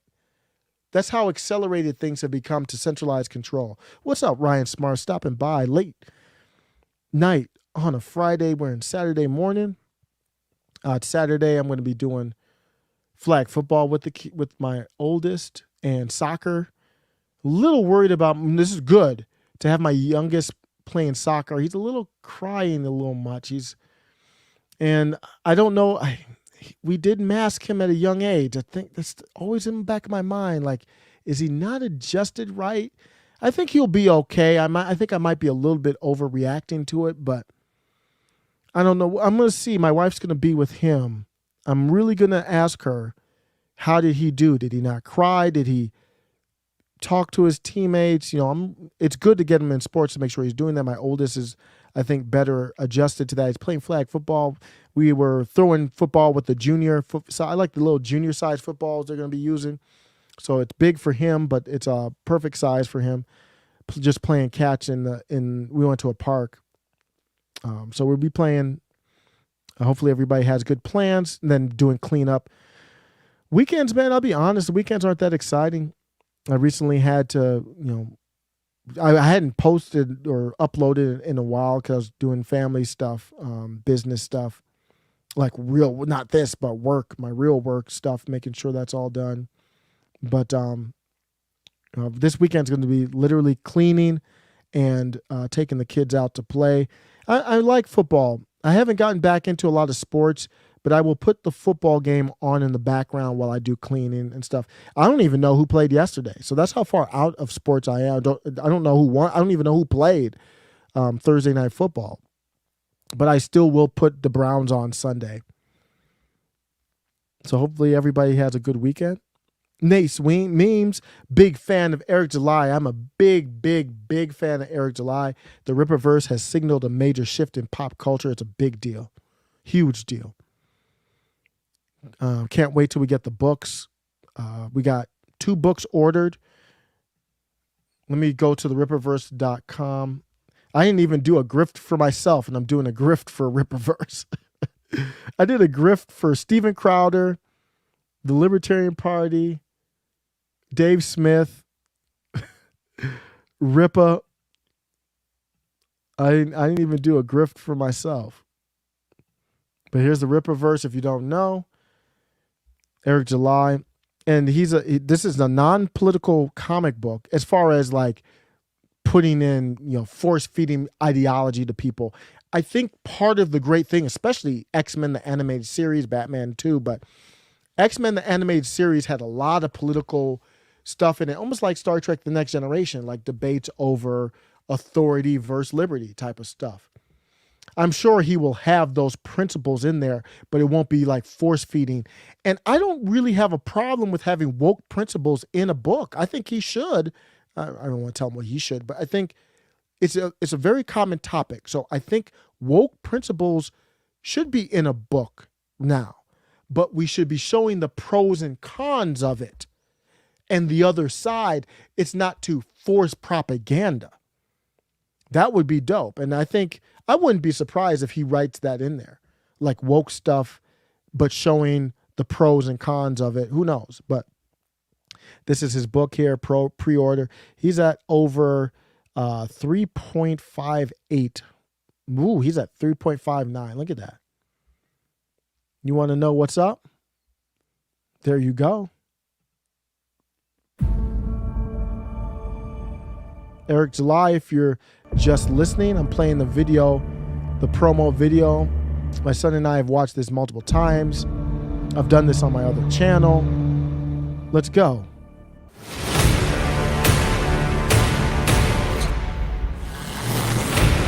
You got good editing. Hopefully it's not too loud. Where's the volume?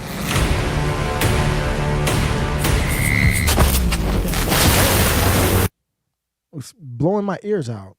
Oh, there it is. I'm like, where's the volume?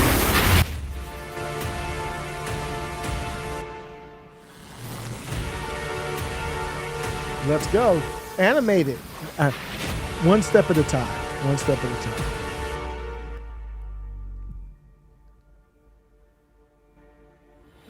ISOM issue number 1 is the first book released through Ripperverse Publishing, which makes it extremely significant. Though this is ISOM's self-titled book, it also serves as a launching pad for our entire universe. This 96-pager was written by myself, Eric July. The pencil and ink work was done by the great Cliff Richards, and the color work was done by Gabe El Taib, 2 comic book veterans. This book is part 1 of the ill-advised arc, and it follows Avery Silman, who lives right outside of Flores Park, Texas, the place where he was born and raised. Now, Avery is what is known as an accept, which is what common folk in this area call special people. Years ago, shortly after he got his abilities, Avery decided to become a hero of sorts and adopted the moniker Isom. But a certain event had him come to the realization that this life wasn't for him. So now he lives on his own ranch outside of the big city. One day, Avery gets a call from his sister Altona. She wants him to visit his old buddy because a family friend that interned at her company, Projexis, has gone missing. That old friend is Darren Fontano, and apparently he has some connection to his family friend. Fontano has much changed since he was kicking it with Avery when they were, wee lads. Now he's a cold-blooded shot caller that isn't afraid to do what it takes to remain in his position as one of the most respected people in the city. This is a man that you do not want to cross. What was supposed to be a simple meetup with an old friend turns into the longest day of Avery's life. He runs into other excepts such as Santuan, Yaira, and the Alpha Court. And some of these altercations take a very violent turn considering his past with one of these characters. You can see why he tries to... See, I super chatted Eric July, and I think Isom is the main character. So Isom is, you'll see Isom in the start here. Or I thought, where is Isom at? Yeah, right here. So Isom is the main character right here. And my theory was Isom is going, the person from the past, this is my fan theory. I have no proof. I'm just speculating. But when I brought it up, Eric July was looking, I super chatted him and he read it. He raised all the super chats and he was acting kind of funny. He was like, he didn't want to, lead anybody in one direction. But he's like, I don't know. And from watching him, I think I was on to something. Where's Yaira at? I think Isom was previously with Yaira. Sight on the characters, such as is their connection with Darren Fontano. How does this meeting between him and Avery turn out? And does he get the information that Altona needs? How does this impact the psyche of Avery, who went from a hero to a now blue-collar civilian?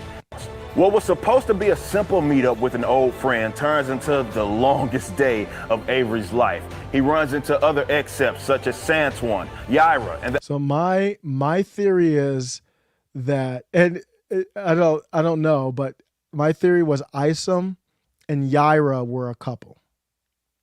That's my only fan theory so far. He was acting funny when I did it, so I think I bet you I'm on to something. I'm gonna act a fool if I predicted that one. I gotta put it on record. Well, I have it on record on one of his lives. I don't know which one it was. That was a while back. questions that will be answered in Isom issue number 1, which you can now pre-order at Rippaverse.com, along with some other limited edition merchandise items that will give you some more insight on the characters, such as... This is my son's favorite part. This scarecrow-looking dude. Earth, a place with such interesting beings. Like many other planets throughout the cosmos, their subjects have needless squabbles. But from those conflicts, I've discovered some creatures that could be of great use to our efforts. I'm not quite ready for the selection, but after many patient years, I feel it is time for more thorough documentation. This city is where we begin. So that's dope. That's the promo. And what I'm debating is I ordered a few things and I'm like, man, I didn't get the cards. And I've never bought a comic book before. I've only got them from the library.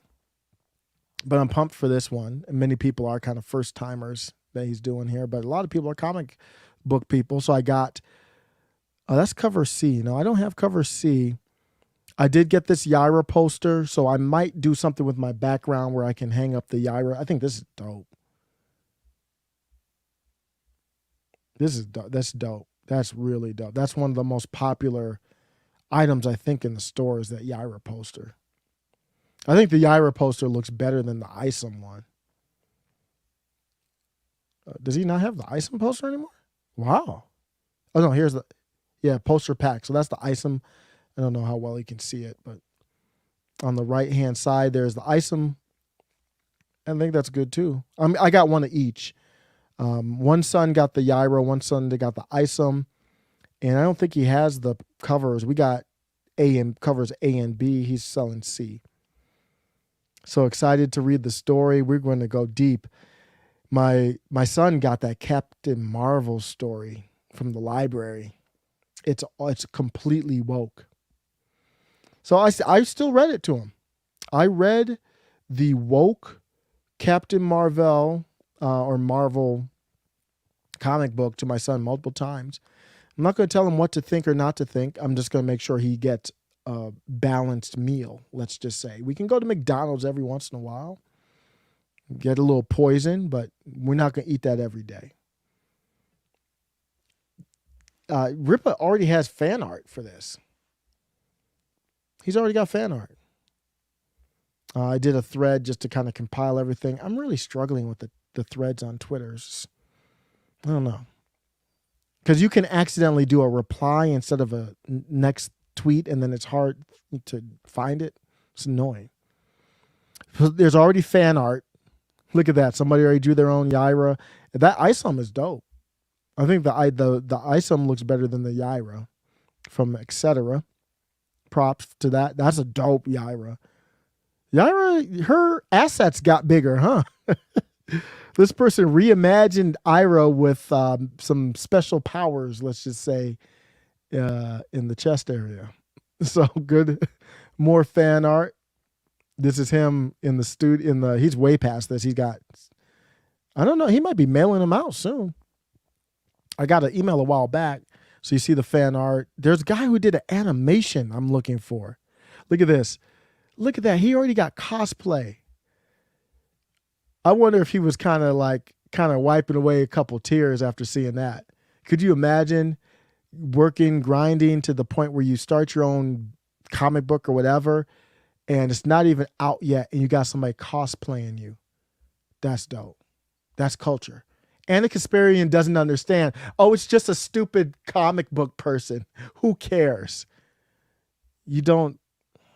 It's okay. We're all ignorant. There's many things I'm ignorant about, but hopefully I'm not as arrogant as they are with things that they're ignorant about. That's what I try to do. If I'm ignorant about something, I want to admit that, or always leave room to be wrong. I don't want to be ignorant and arrogant. That is a bad combination. Another Yaira cosplay. He's never going to forget that at this, what was the anime thing he went to?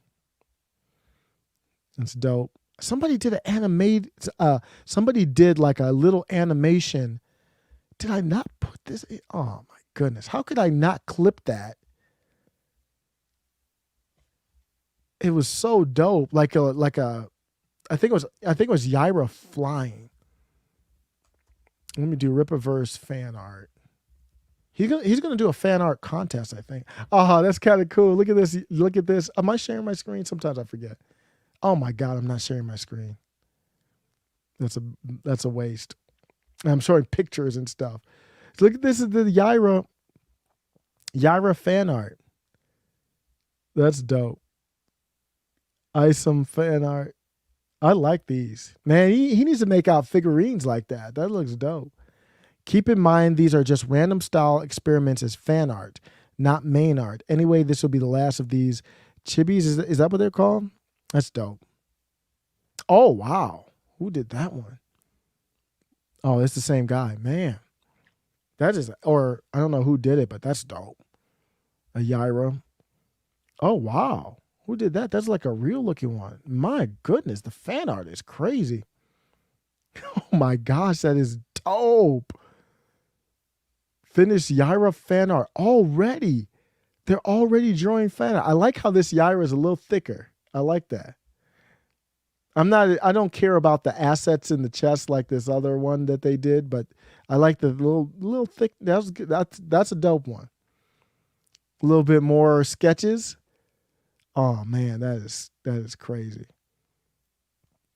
Some more Yaira stuff. So he's already got people doing fan art. All I did was search "It's dangerous." I could see some non-Yaira YouTube friendly stuff here. I'm doing this live, but this is the Yaira I was talking about with the bigger assets. Somebody took liberty with the chest area of this Yaira, but it's dope. Oh, did they? Yeah, Marcos is back at it with another Rippaverse chibi piece. I don't know what that is. So more fan art. Some quick fan art. What is this? Yeah. So he's going to do I can't wait till he does that. I was looking for somebody did an animation.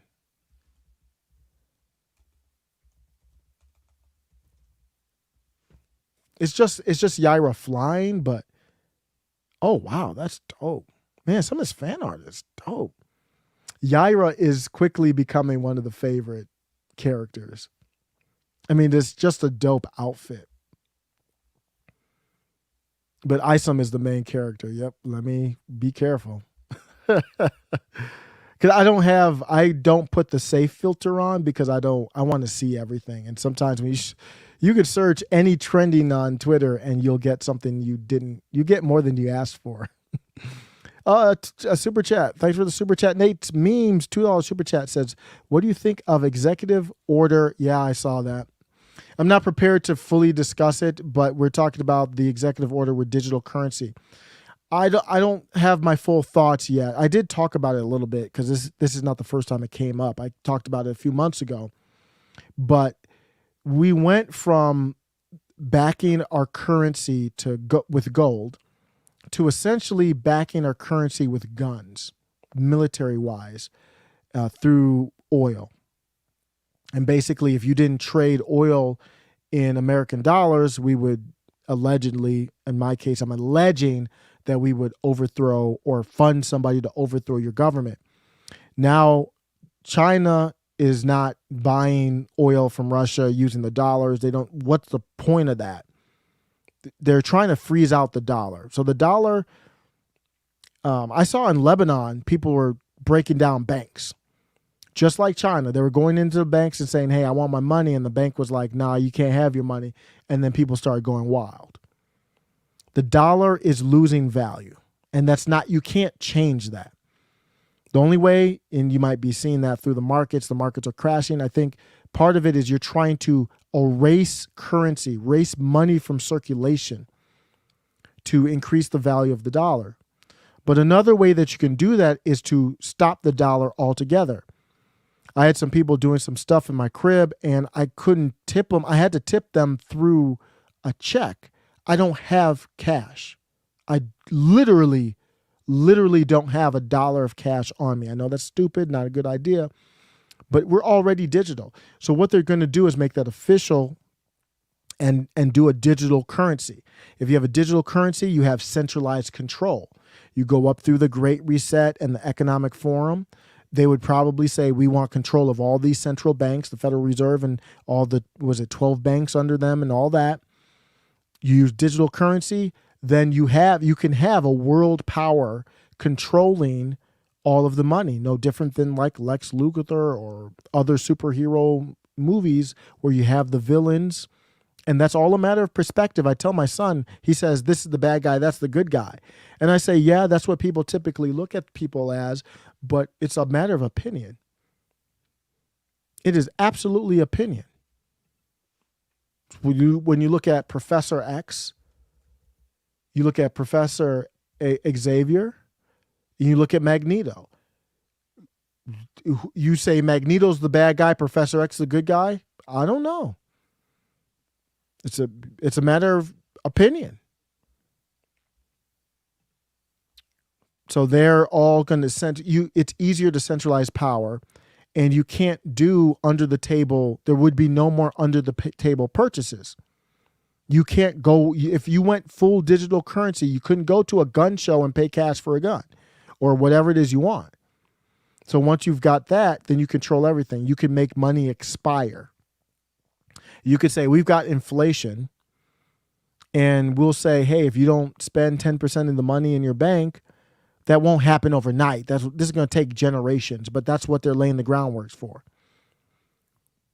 That's what I think. That's my initial thoughts on it. I'd still have to read and do research. And so what I do is I'll write down my initial thoughts like that, and then I'll go and try to steel man them and test them. Like, does this make sense? Has anybody else said that? What's the arguments against it? That's why I really like Twitter. You will find the arguments against that on Twitter and Reddit and other places. Thanks, Nate's meme. What do you think about the digital currency? Who's good at that?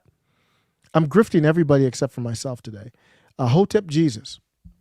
Hotep Jesus has great takes on. A lot of people have good takes on crypto.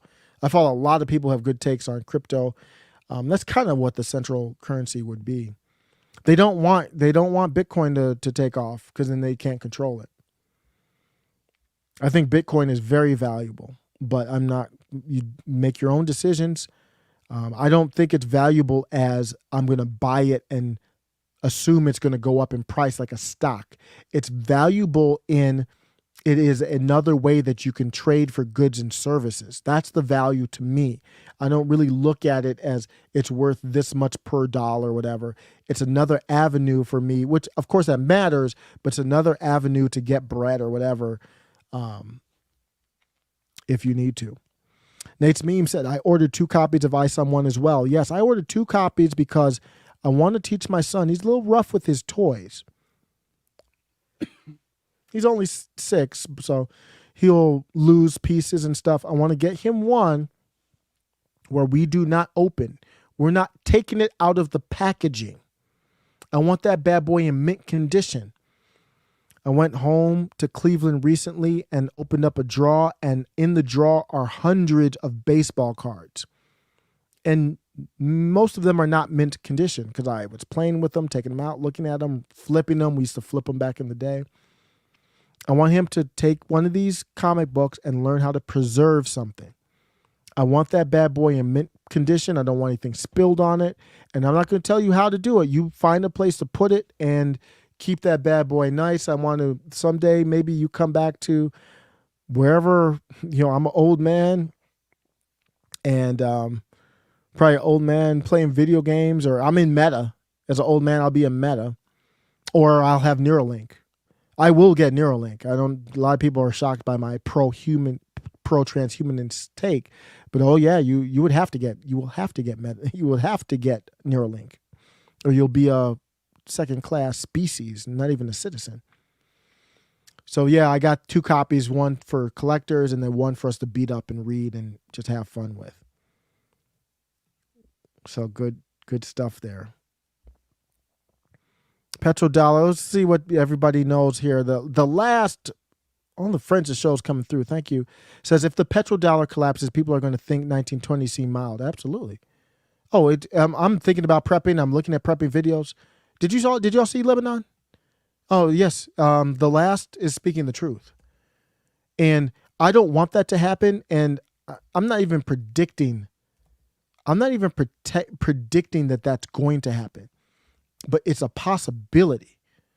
So we need to get ready. You want to know what happened? You don't think the last is telling the truth? Let's take a look at what's happened across the world. We saw Sri Lanka. Let's take a trip over to Lebanon. Their money ain't worth anything anymore. 10 banks, at least 10 banks robbed just today in Lebanon by savers who are claiming their money frozen by the government due to the economic crisis. The people gather at the banks to support the robbers. Wait. Let's be clear. If it is a person, and this is my understanding, these are people who have, for example, I think I heard somebody with 50,000 or whatever in the bank. He went to the bank to to withdraw the $50,000. They said, no, that's not a bank robber. I don't know what you want to call him. I don't know what you want to call him, but that's not a bank robber. I'm not condoning violence or anything like that, but I'm surely not calling him a robber. If I have $50,000 in the bank and I come to the bank and I say, I want my $50,000, and the bank says no, that is a Ponzi scheme. That means you don't have the money. That's what that means. Where's my money? That's why in the Depression, people put money under their mattresses and such like that. You've seen them acting a fool. They're acting a fool not out of just hate, at least reportedly. This is a video. I don't know the context. Just assuming that this is accurate reporting. I'm not reporting it. I'm just sharing what I'm seeing on Twitter. I have no reason to believe it's not accurate. They went to the money to withdraw the money they had already saved. I want my money. And what the last is talking about is, you see what happens here. The dollar crashes, and you're going to think the Great Depression was a good time. I agree. Thanks for that comment. The last says, our society has lost its love for old things. My sports cars aren't worth hardly anything what they once were. Really? I was assuming some of mine would be worth something. I have the worst years, collecting years, 1986, 87, 88. Those were probably the most common baseball cards out there, period. And they're not worth a lot. The sets aren't even worth like maybe $100 or something like that. Maybe I have a couple old, because I have some cards from the 70s too. I don't know how I even got them, but I think my most expensive card was probably, I forget which one, somebody rookie card, a baseball player I didn't even know, probably about $70. So nothing really like thousands or anything like that. But who knows? Gotta check it. Nate's meme said, who was the good guys in Star Wars, Empire or Jedi? So for me, it's obviously the Jedi. I mean, the Empire, I love Darth Vader. I love the Empire. The Empire is basically what the corporate Republicans and Democrats have become. The Empire thought they were the good guys. Anakin, when he turned in that famous scene, he turned, he was like, I want to basically be the authority to bring peace to the galaxy. And young Padme or whatever her name is, I forget, the queen, was like, but everybody doesn't agree. And then Anakin, before he turned to Darth Vader, was like, well, I'll make them agree. So it's all a matter of opinion. I think the Empire are far more interesting. I like Kylo Ren better than, I like Kylo Ren better than the Luke Skywalker they came back with. Not the original one. Rey is one of my favorite characters in Star Wars. I don't know what happened. I was not in the culture war at that time, so I didn't even look at the Star Wars Last Jedi as some type of woke thing. I don't know if people did or not, even to this day. But I liked Rey a lot. I liked Star Wars The Last, or what was it? Was it The Last Jedi? I liked that movie a lot. It was basically a remake of the Empire Strikes Back. If you look at the storyline, thanks for the super chat, Nate's memes. Great chatting today. But if you look at the storylines, to me, The Last Jedi was just like the Empire. It was like a remake of The Empire Strikes Back. Why do people hate The Last Jedi so much? You didn't like the scene where they came in and they were fighting the Red Guards or whatever? I like Star Wars, but I don't remember the name. I'm terrible with names and stuff like that. I thought that was a great scene. I know people were turned off when Kylo Ren kind of smashed his mask, or did he smash the Darth Vader mask or his mask? I think it was his mask. But it represented kind of like moving into a new era. I didn't have a problem with that. Rogue One was dope. Rogue One was undeniably a dope Star Wars, one of my favorite Star Wars stories. They need to do more offshoot stories. I did not watch Obi-Wan. I saw some of it. I couldn't do the Obi-Wan. It was just disgusting to me. I haven't even seen a lot of Mandalorian. I got to get into that. Right now I am watching House of Dragons though. I think House of Dragons is dope. I don't care about the race swap in that. It is more woke stuff, but it's not killing the immersion of the show. Lord of the Rings, I am not. I refuse to watch that trash. There's no way. I got too many things to do. That they went way too far with that one. Ryan Smart says he has baseball. Any other baseball cards collectors? They're not really worth much. Wow. I used to take, who it's only worth as much as people want it. And the last, I think, was like, nobody cares about old stuff anymore. So I used to buy the books I used to borrow the books from the library that would have like how much each card was worth and mint condition and all that. I don't know if I could sell them unless I was on hard times. Just too many good memories. Ryan Smart says they ruined Star Wars the day they decided to make new ones. Yeah, I didn't mind it. I still haven't seen Solo.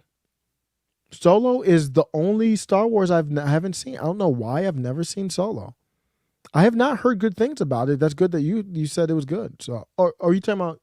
That's not a TV. That's the movie, right? I have not seen that. I love the Star Wars Clone Wars cartoon though. That cartoon was really good. Lisa is a huge Lord of the Rings fan. I'm not watching that. Nah, I can't. Saw the trailers and it's rough. It's rough. Saw a little bit of it, but I can't do it, man. I grew up on Lord of the Rings. I love Lord of the Rings. I grew up on The Hobbit. Never forget. I will never forget I think I got it from the library. Going to the library, getting The Hobbit. With the first big thick book. It was a big thick book. First big thick book I ever took and just read like in no time. Captivating stories. Tolkien is amazing, or the stories are amazing. It's disrespectful and sad. It's disrespectful and sad to see what they did to the legacy, and rest in peace, of Tolkien. It's disrespectful. Makes no sense. So yeah, Anna, it does matter. If it doesn't matter to you, you're good. No, I don't. Ryan Smart's a Hobbit cartoon from the 70s. I did not see that. I only got the thick book. All the books were just amazing, great reading. And then the movie. That's the only thing I know about it. I still have not read the Game of Thrones books. Everybody tells me, I didn't know what the Game of Thrones was until HBO came out with the show. And I got to read the books. What does everybody think about House of Dragons? I think it's great. I like it a lot. HBO is wonderful. Ryan Smart says, that's why the end of Game of Thrones is such a disappointment, because it's not going to be like that in the books. If he ever gets to it. Yeah, Game of Thrones, the TV show, to my understanding, started going south on the writing part when they went beyond where the books were written. So who wrote it? Was it Martin or whatever? Whoever wrote, I don't even remember who wrote the Game of Thrones, saying that they're going to write the next books, but they're not out. The cinematography of that last season was unbelievable though. I mean, it was like better than movies. That's the most thing. I remember the scene of Arya running through the city is the first thing I think of with that last series. I think the last episode, or it was the last season, was only a few episodes, right? I actually think it's a little bit underrated. The writing had gone completely south. Jon Snow's character had become a joke. Like, we were just laughing at him. Like, at that time, I was still going in the office to work. I'm working virtually now. But we'd be in the office laughing at how poorly they wrote the script for Jon Snow, just making his character terrible. But I thought the last season was okay. The scene, the big scene, fight scene, or army scene with the Night Walkers was a little bit too dark. I know a lot of people have already said that, but it was really good as far as like the cinematography and all that. For me, it all started going south after, I think season 4 was the shame season, right? That season was so good. That was my favorite season. What's your favorite season of Game of If you have not seen Game of Thrones and you're into fantasy stuff, go watch that series. Season 4 was Shame, wasn't it? That season where they talked about the relationship between government and church, basically. That season was that was one of my favorite seasons of any TV show ever, including The Wire, Batman the Animated Series, X-Men, all those shows. Love that one. Wait, what? Are you serious? They're making a Jon Snow spinoff? They want to retcon the ending. Wow. I wouldn't mind them retconning that. I'm not really for retcons, but if you want to redo an ending, that would be one you want to redo, even though I didn't mind it that much.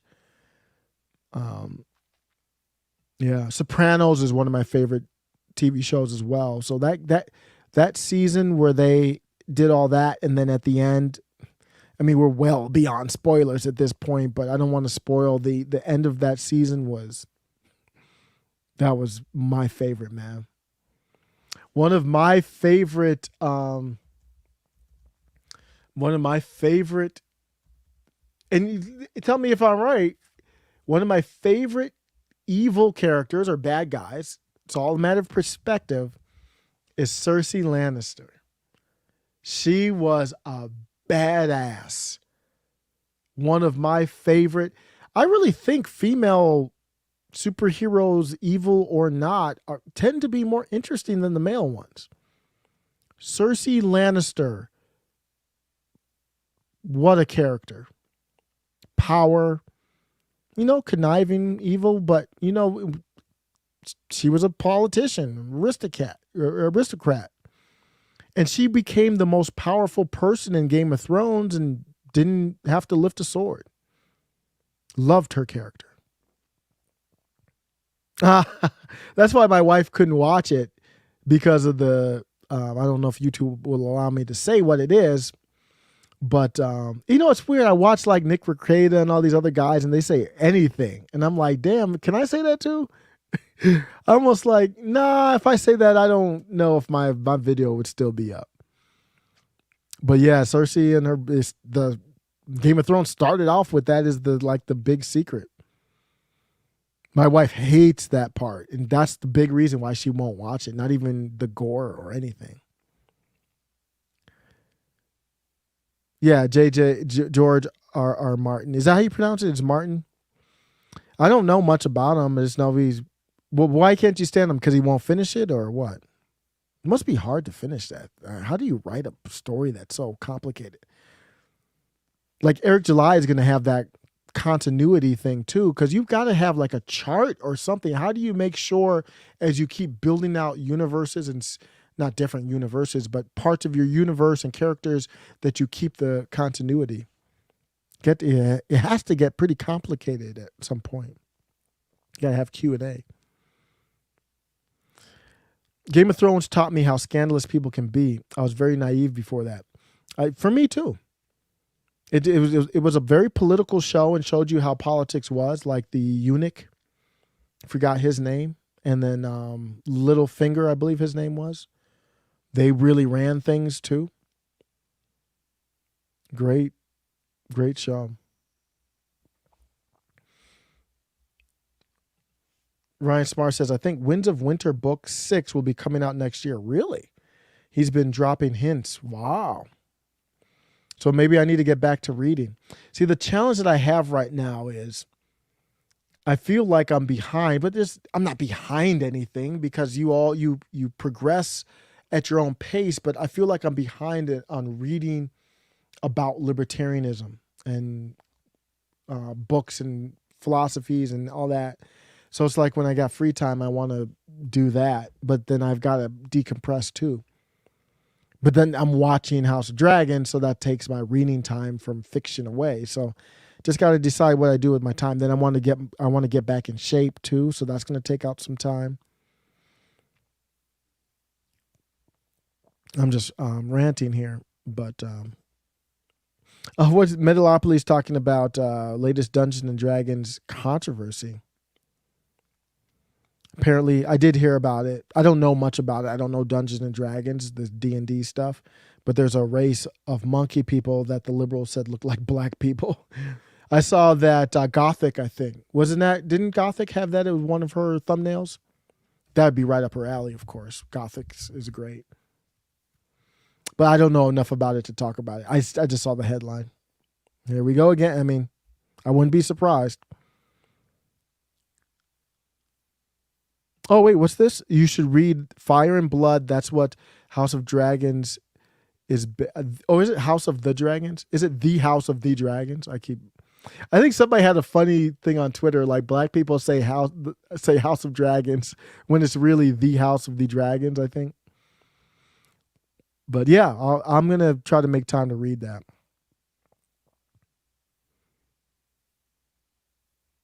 Yeah. And I loved Arya's character too. You know, the tomboy-ish, but, you know, can fight with the guys.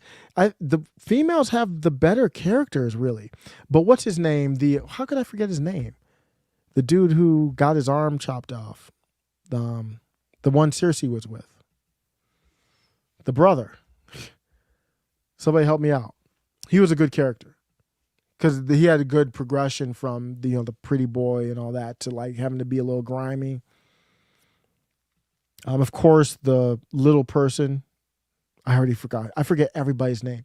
I like the scene where like all the leaders meet, and then what's her name comes in on the dragon because she's like the boss with the dragons. That was dope. Jaime, of course.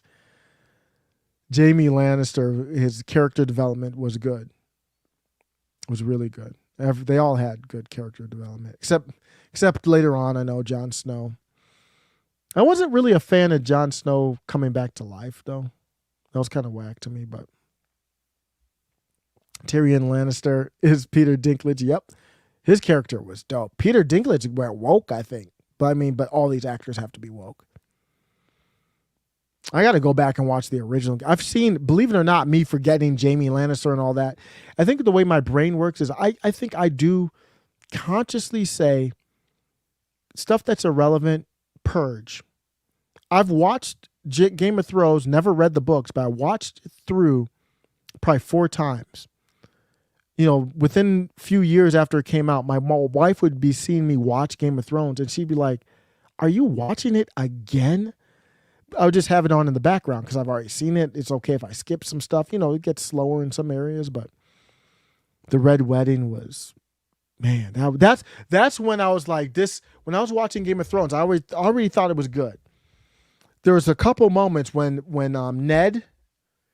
Ned's character was great, but when they got rid of Ned, I was not used to stories getting rid of main characters, because you would watch a story and you would know Luke Skywalker is not going to die, so you don't really have any type of investment when he's in danger. When they did that to Ned Stark, I was like, this show's not playing. That was my first one. Then the Red Wedding. After the Red Wedding scene, I was like, wait a second. I think I'm watching something special.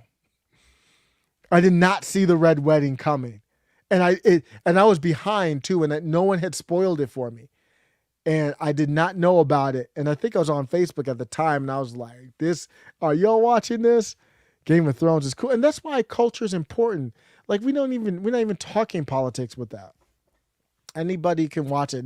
Like Jamel Hill is a big Game of Thrones fan. We don't see eye to eye on a lot, but we can watch Game of Thrones and talk about that. That's what sports used to be too, and to a certain extent still is.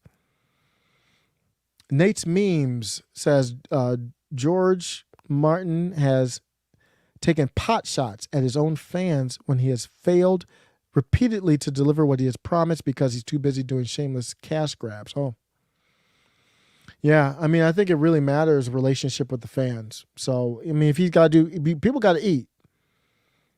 So I'll tell you, if I had to eat off of YouTube, it would be a whole different thing. Just would be. I'd probably be doing Tesla stuff because I can't be and see how that goes with the algorithm. So if you have to eat, you got to eat. But one thing is I don't want to ever be disrespectful to anyone who's taking the time to listen, whether they agree with me or disagree. And that's the one thing, that's the feedback I would give Karlin Borisenko, who I think very highly of. I think she's brilliant. I really do think she's brilliant. There's a lot of problems, but when you talk about her banning people in her chat, and you're a libertarian, they're not spamming the chat. You're just banning them because they have a take you don't like. They're not even really kind of making fun of you or anything. It to me, it comes across as disrespectful. For her, she came up and kind of blew up with the PragerU video. And the PragerU crowd is different than the libertarian crowd, even the MAGA crowd. So she went more libertarian, which is great. But the PragerU crowd is more like Steven Crowder, authoritarian, so they're clashing. But yeah, I whatever you do, you got to respect your fans and or not fans, but people who spend time to even watch you or listen to you. Eric July is great with that. Oh, do you watch Dr. Karlin Borisenko too, Lisa? She's great. Her banhammer is. I haven't seen her last couple uploads, but last maybe a month ago been watching her. I was like, damn, she's just like ban. But she's entertaining, though. She's entertaining with it. She's really, really good. She's a really, really good talent. Okay, yeah, this is a good question. Metalopoly says, am I going to see the Woman King? Yeah, I want to see it. I have a video on the channel on the Woman King. Here's the problem I'm going to have with it, and I'm already seeing feedback from people, is that they're going to be ignoring the history of it. I think it's great to show history of basically my ancestors, potentially. I don't know that for sure, but if you don't know, this movie's coming out called The Woman King. Maybe I can grift off myself, and I've already done let me just do a Twitter. I've already talked about it on Twitter, so maybe that will help me with my comments here. But they've got this movie coming out. Or it's I think it's out now. I've already seen some reviews, so maybe it's pre-out or whatever. It's coming out now. Called The Woman King. And I am very interested in it. I think it looks dope. Viola Davis is a very good actress. And it's depicting this tribe from I think it's the northwest tip of Africa back in, I believe, the 17th century. I'm just pulling it off the top of my head. And the movie actually is celebrating the Africans, believe it or not, who sold other Africans into the transatlantic slave trade. Believe it or not, that's what the movie is doing. These are the same slaves that Nicole Hannah-Jones talks about in the 1619 Project. Believe it or not. I think that's good. If you embrace the history, that was history. Life is savage. Make sure you don't get conquered and enslaved. That's probably what you want to do. So these are kind of some scenes from the movie. So you see it looks good. It's kind of dark there probably. Am I sharing? Yep. So you're going to see some scenes, some fight scenes, strong women. Like I said, I like strong women in movies. They tend to be, and there's the big bad white people, which I don't think that's a fair description depending on how they do it. They were in the slave trade. They dominated that part of Africa. It wasn't like the Europeans enslaved them and said, you sell the slaves. No. They ran that part, and to make money, they enslaved people and sold the people they're celebrating here, sold them to Europeans, including Britain. Britain brought them over 1619. At that time, I don't know if it was Dahomey, but it was the same part of Africa, and brought them over to America. So if you're worried about the history of American slavery in 1619, we didn't even have the United States of America, obviously, then you would want to look at this movie and not necessarily celebrate Viola Davis's character if you're being consistent. So you know it's going to be kind of woke or whatever. But I do want to watch it because it looks interesting. Oh, my camera went out? That's unusual. Oh, how long am I going? Almost 3 hours, a little longer than normal. I wonder if I'm going too long. But yeah, let me see if I get my camera back up. There we go. But I'm interested. So yes, I am going to see it. I'm planning on it at least. Oh, Lisa.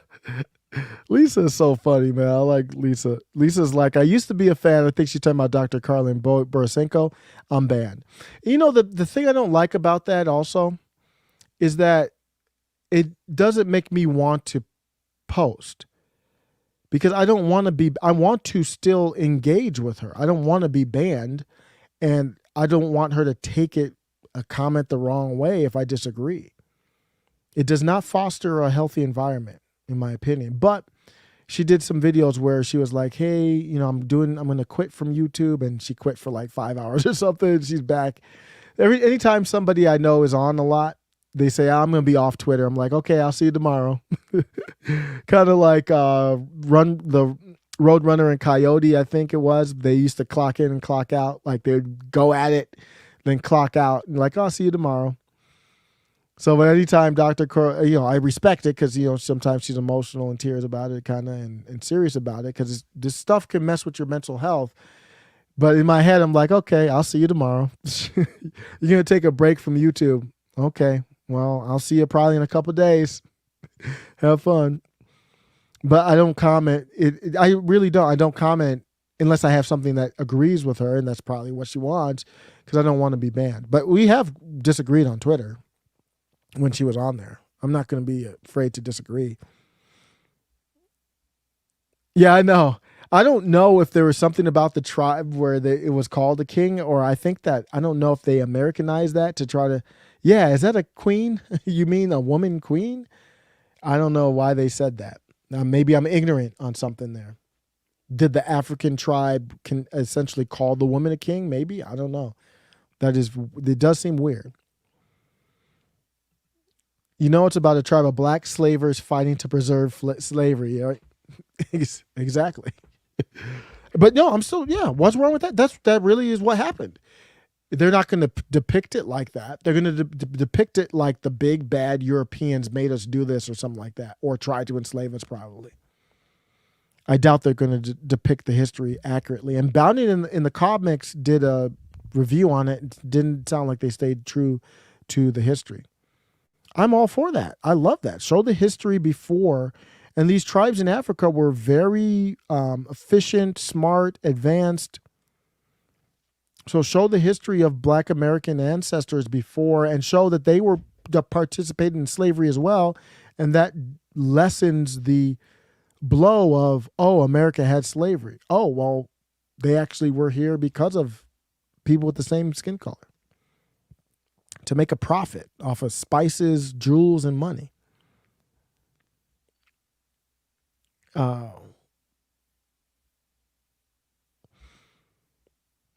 So yeah, I'm gonna, what time is it? Oh wow, it's late. What are y'all doing up right now? Y'all crazy.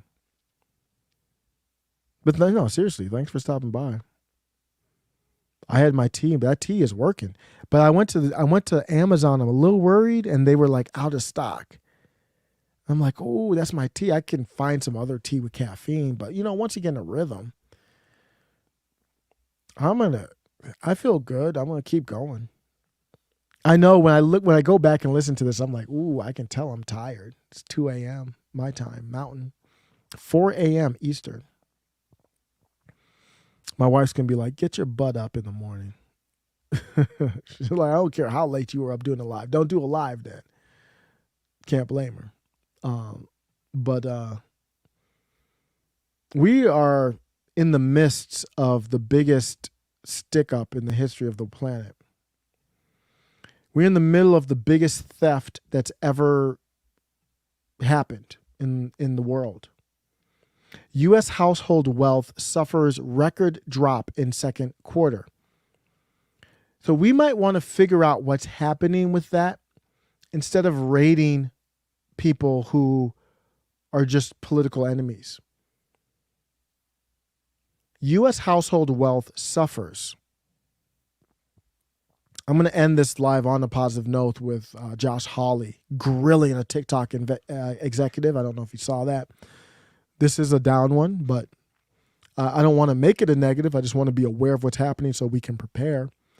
U.S. household wealth fell by a record $6.1 trillion in the second quarter. U.S. household wealth fell by $6 trillion. Does that sound like we have money to send to Ukraine? Dues that sound like we have money to burn? This was larger than the previous record decline that happened during the onset of the pandemic. There was a 7.7 trillion decline in stock market values as equities slid into a bear market. What I want to say is, when you see debt rising, when you see the stock market crashing, there's another side to it. Some outlets will sell you, this is true, but it's not the full story, that when stock prices drop, what happens to the money? The money goes poof into thin air. Takeaways, when a stock tumbles and an investor loses money, the money doesn't get redistributed to someone else. This is true, but there's not the full context. It doesn't get redistributed to someone else. Not directly, it doesn't, but it can indirectly. Essentially, it has disappeared into thin air. So if you have inflation happening, you want money to disappear in thin air, don't you? You want to take money out of circulation. Now, this money in the stock market was not in circulation, but you can obviously withdraw stock and turn it into, make it liquid and bring it into circulation. And people are racking up debt on credit cards to buy groceries. So if you've got 20,000 in Tesla, you might be willing to pay the capital gains to pull 5,000 out to make it okay. But if that stock crashes, you'll probably be more likely not to take it out, and you have less that you can take out to make liquid. That's just me talking. But it does disappear, but in a sense, it can indirectly get redistributed by people who short the market, by people who know what's going on, by people who control the markets, private equity firms, hedge fund managers. Or we just had 9/11 here. Truth Out states 9/11 terrorists made millions on the stock market. How did they make millions on the stock market? Well, they were the ones that knew that they were going to do something, and they knew the stock market was going to crash. So what did they do? Even a novice trader can see the windfall that could be achieved in shorting the stocks before an attack. American Airlines share price dropped 39%. So if you're going to do an attack and you're going to base it on an airline, a major airline, by crashing into a building, well, then you know the stock for that airline is going to crash. Shorting the stock is just a way of saying, I'm going to bet that this stock goes lower. What happens is, I think this stock is going to go lower in the future. So what I'm going to do is buy the option to sell it at a lower price or at a higher price in the future. So if the stock goes down, I actually get to buy the stock at the lower price and sell it at the high price it is at now. That's what shorting is. The stock's worth $100 a share now. I think it's going to go down. So I'm going to bet, I'm going to play, all it is gambling. I'm going to place a bet that is going to go down to $20. If it goes down to $20, I get to buy my shares at $20 and sell them at $100. That's all it is. So when your stock market, when you see 7 trillion out of the stock market, there are winners there. That's why I'm calling it theft. because allegedly, and I'm not naming any names, but with this stochastic stuff, you got to be careful nowadays. So somebody's a winner. You ever see the movie The Big Short? That's what it's about. Somebody saw that the subprime market in the real estate mortgage industry was going to fall. And basically what they did was when we say subprime, we're saying high risk lending. So they didn't do many background checks. I was actually a loan originator for a short time there. Didn't do many background checks, just made the interest rate high and just gave out the money. So there are certain people that saw that these loans were defaulting and that the rating agencies weren't being accurate or honest about what's happening. So they said, well, these mortgages are defaulting. So what we can do is short the market. We think the price is going to crash. And then they made $1 billion with a B. Shorting the market can be very beneficial. So when the market goes up and down, just understand there are winners in that scenario. Let me know what you think. If you're still hanging in there, you are crazy and you're an insomniac and you need to get to bed. But after you see Senator this Hawley, you're recognized for your question. Senator Hawley, I can't even say his name right. Senator, there's a reason why they attacked this dude. He is impressive in the Senate. Senator Hawley, I'm going to get hyped. This is a good way to end the show. Senator Hawley, the mic is yours. The stage is yours. Senator Hawley, you're recognized for your questions. Thank you. Well, watch this. Thank you very much, Mr. Chairman. Thanks to all the witnesses for being here. Ms. Pappas, let me start with you. I have to say it's great to see you here today. I have repeatedly invited your company to testify before Congress. I invited them to testify. So he's being petty here. He's using up some of his time to say, I've asked you to come multiple times. This is a representative of TikTok he's talking to.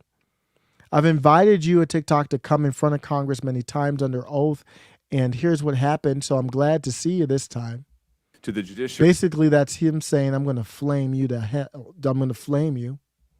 Subcommittee on Crime and Terrorism in November of 2019. I invited them to testify again in September of the following year.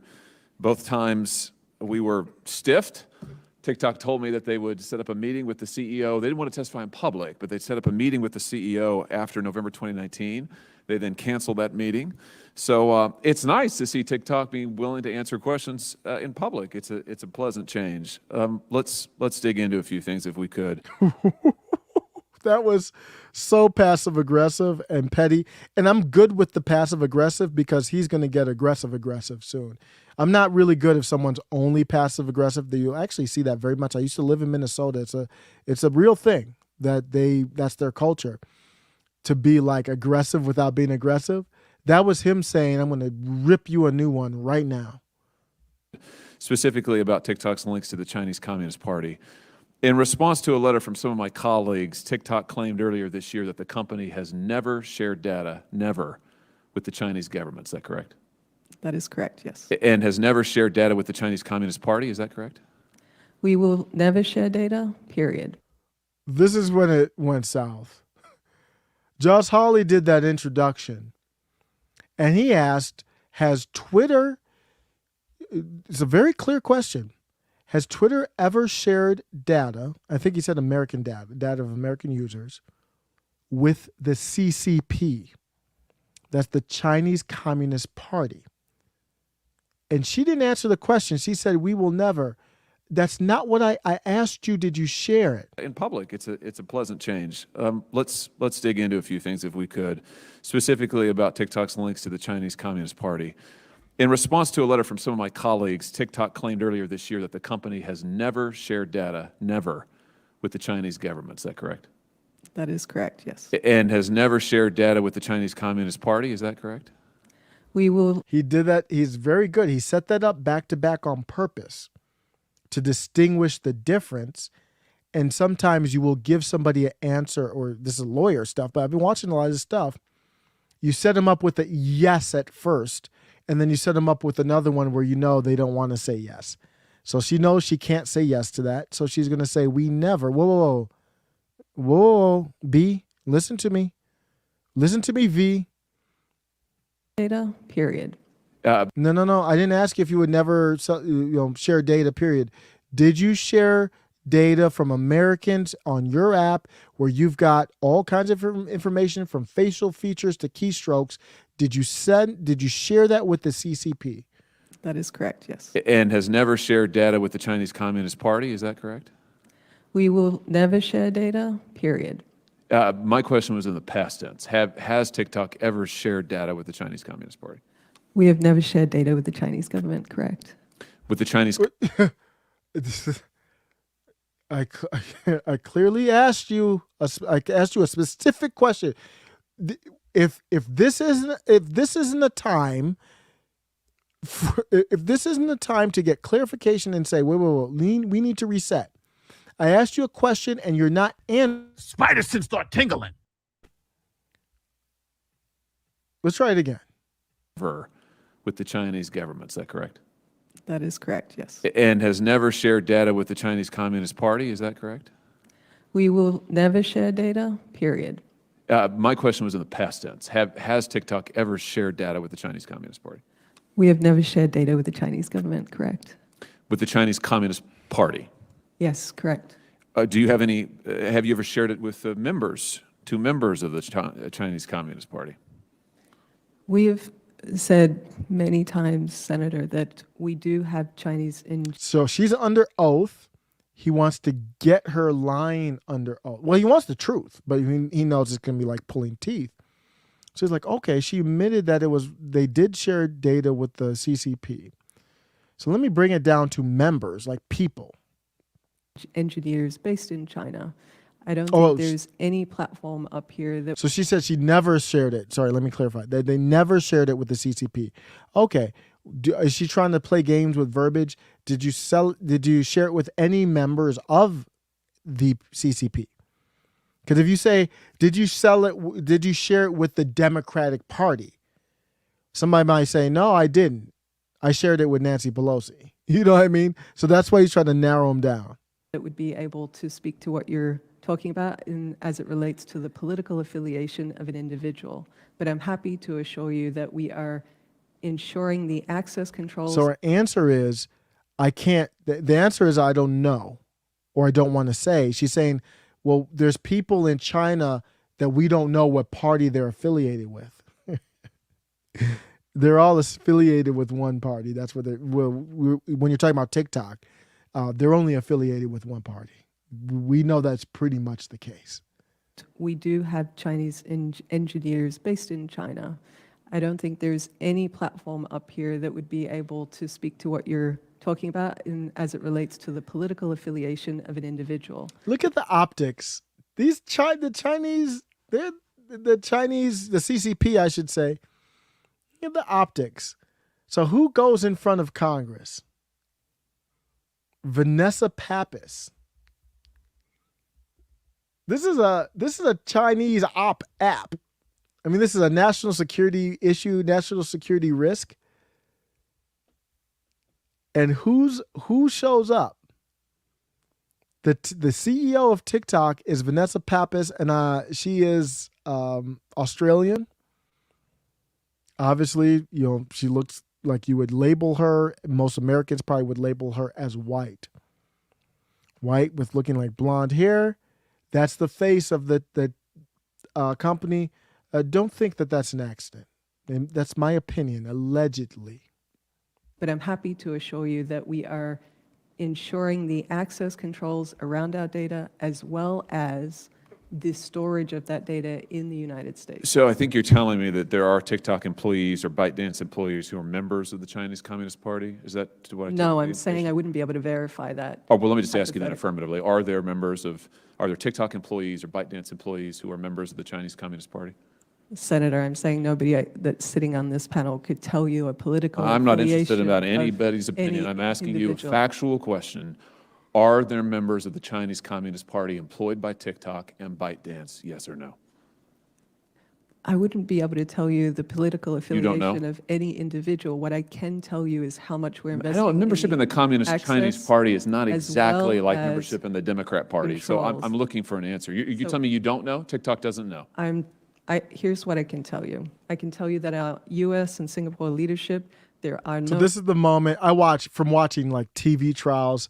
And you're like, Your Honor, he doesn't have to ask, but you're like, Your Honor, permission to treat as a hostile witness.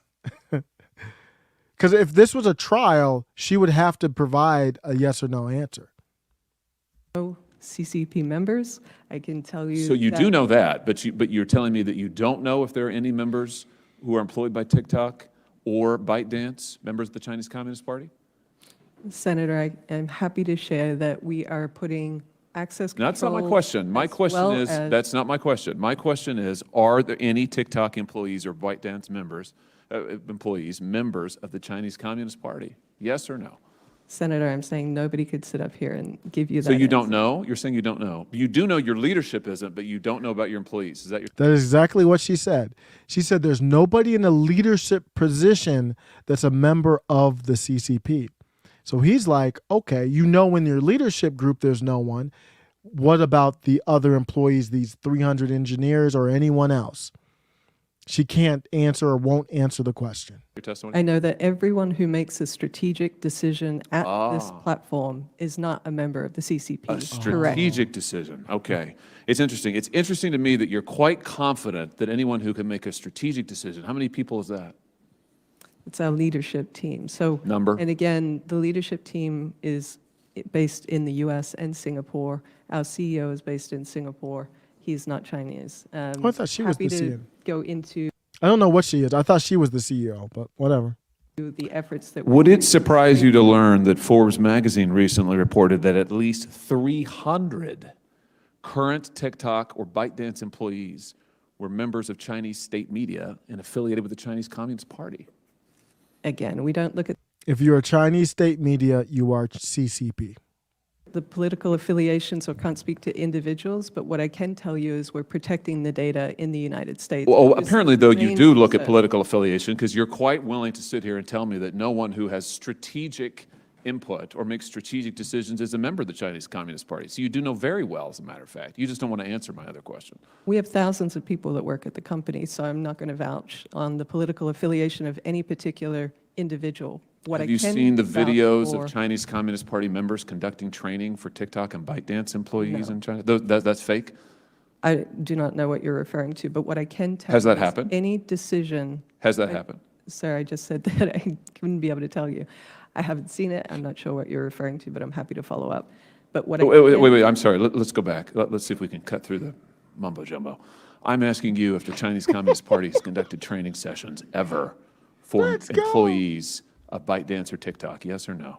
Not for TikTok. TikTok, the app, does not operate in China. We are subject You have to US employees law. in China. ByteDance has employees in China. Listen, we've been through this song We and have. dance, so let's just skip that. I've heard it all before. Senator, I appreciate. Answer my appreciate that. question. We're- Yes or no? No. Have they? No, don't do it. We're past that. There's no. Senator Holiday, I appreciate your question. Now we beyond that. Now let's just. The gloves are off. Just you call him a bitch. They call you a bitch, and you know.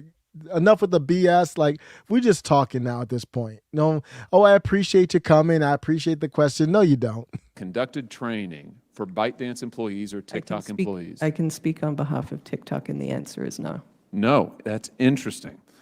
Do any TikTok employees based in China have access to U.S. user data? Of course. As we have publicly said, yes, we have engineers in China.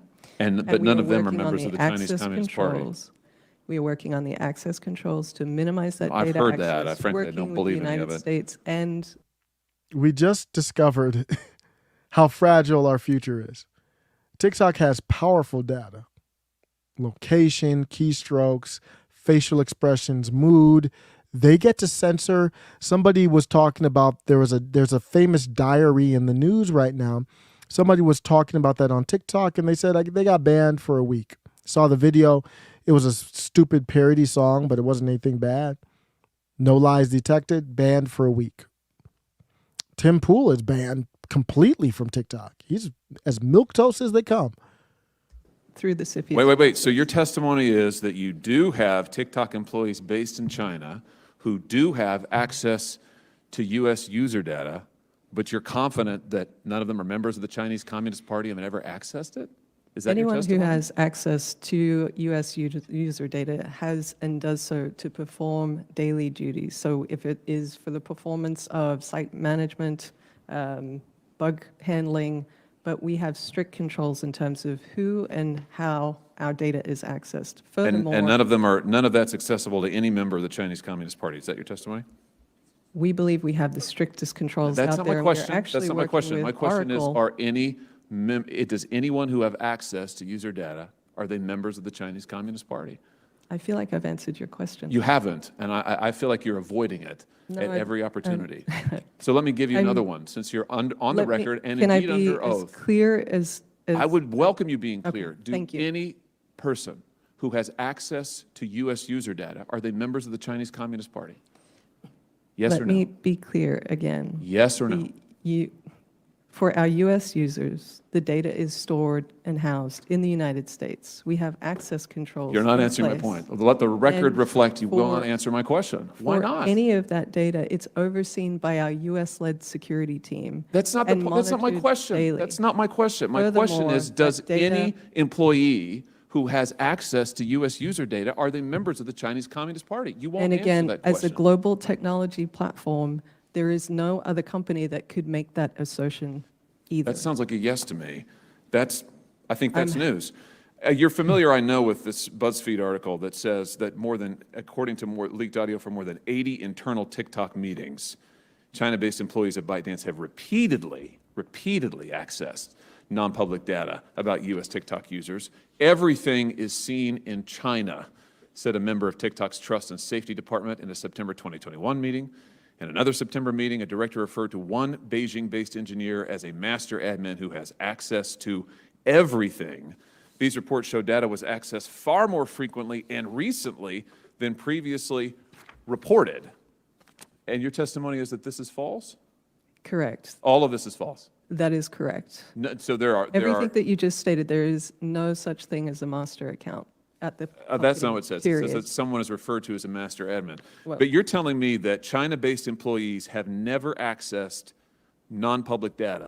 This is a country that things were about to pop off, could be at any moment over Taiwan.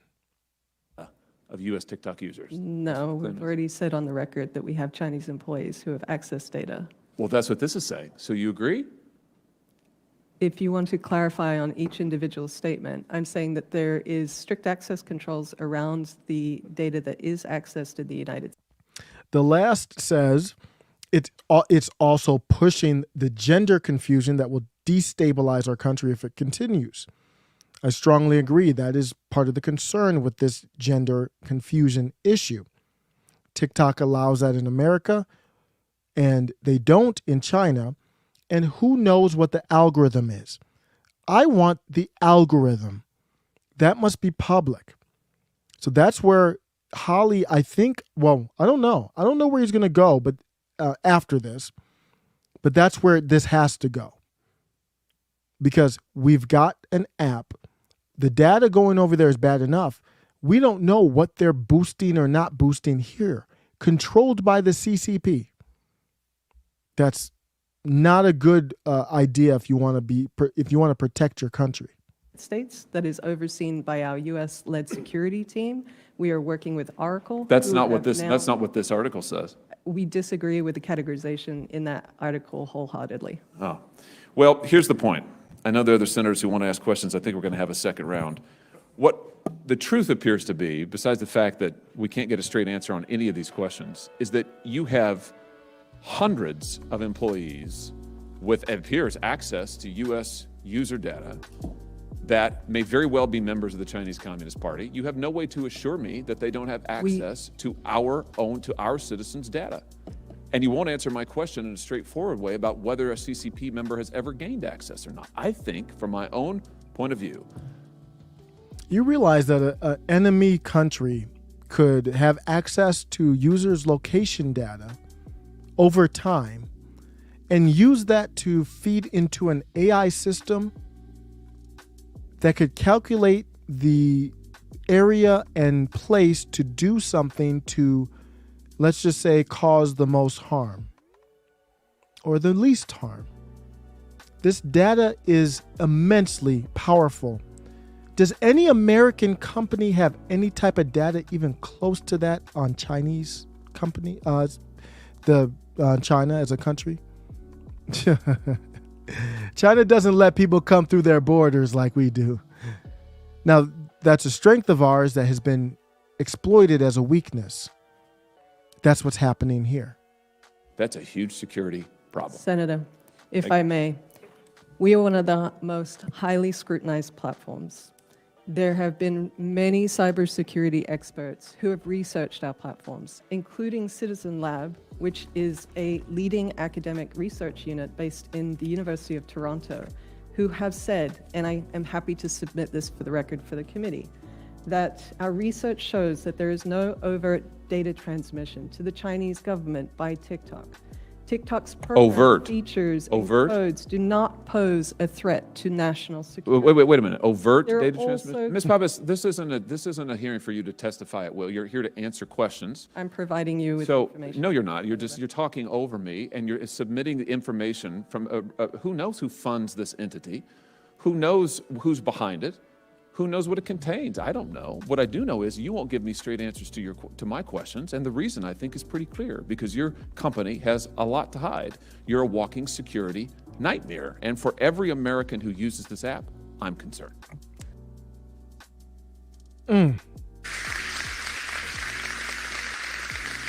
Let's leave out on that note. Get him, Senator. It's just Congress talking, but that one hit. That one hit a little bit. Under oath, great questioning. That's how it starts. You got to turn it into something more and get some more MAGA. That's MAGA, guys. That's MAGA. Josh Hawley, let me get my grift on. Josh Hawley just went super MAGA. That's not regular MAGA. That's too late at night to be doing that. Super MAGA. That's what he did. I'd love to hear more of that. Fully support it. He's been going ham on people. He's one of those guys that we're at the point you don't want to see him. People are going to be dodging you a lot, sir. They will be dodging you a lot. They don't want to see they don't want to go testify in Congress and deal with that dude. Very well prepared, clear, concise, hits his major points, gets in, gets out. He's nice to you as long as you're nice to him. Remember, it was Hawley that got the... Matt Gaetz is doing a lot too in the House, but Hawley got... Didn't Hawley get the... I didn't do the video on it. I forgot the... It was the one about I think it was the birthing people one. He's getting a lot. My point is, he's getting a lot of truth out of people. He's getting them to admit a lot. I'm here for it. Go get him, Senator. Thanks a lot for stopping by. Want to see what I always like to kind of end on what's next, even though it changes, of course, but I don't know what's going on. What's next? I do have Twitter Blue, and I do use that as kind of my feed. I think I'll get my grift on. This was a very bad live for getting my grift on. I talk about getting my grift on, and it didn't really happen. But I do have Twitter Blue, and my point was I'm going to be doing a website. So next, say within the next couple weeks, I think that will give me some motivation to drive people to a central location for all my links, all the videos. We'll see how it turns out. I'm just doing some mock stuff now with it, but Seeing if it will be functional. Actually, this is the second website I've tried to come out. Not with this show, but I've done a website before. That website was fun. It was to have a list of all the college or non-commercial radio stations that were live at the same time. Kind of curated. That was good. Trump team claims boxes at Mar-a-Lago were only news clippings. I don't know what that's about. I have no idea what that's about. Pennsylvania GOP gubernatorial nominee was registered to vote in New Jersey until 2021. So they're trying to come at Mastriano. They purposely didn't say his name in the title of the article, looks like. DeSantis, this news on this is the asylum seekers to Martha's Vineyard is big. Oh, they try to say it divides Venezuelan Americans. Okay. It's an interesting angle there, trying to create some divide. I don't blame him. It's a tough one for Dems. They're kind of mad that he changed the topic off of the fetuses. But yeah, take care, everybody. Have a good night. I will holla at you probably tomorrow.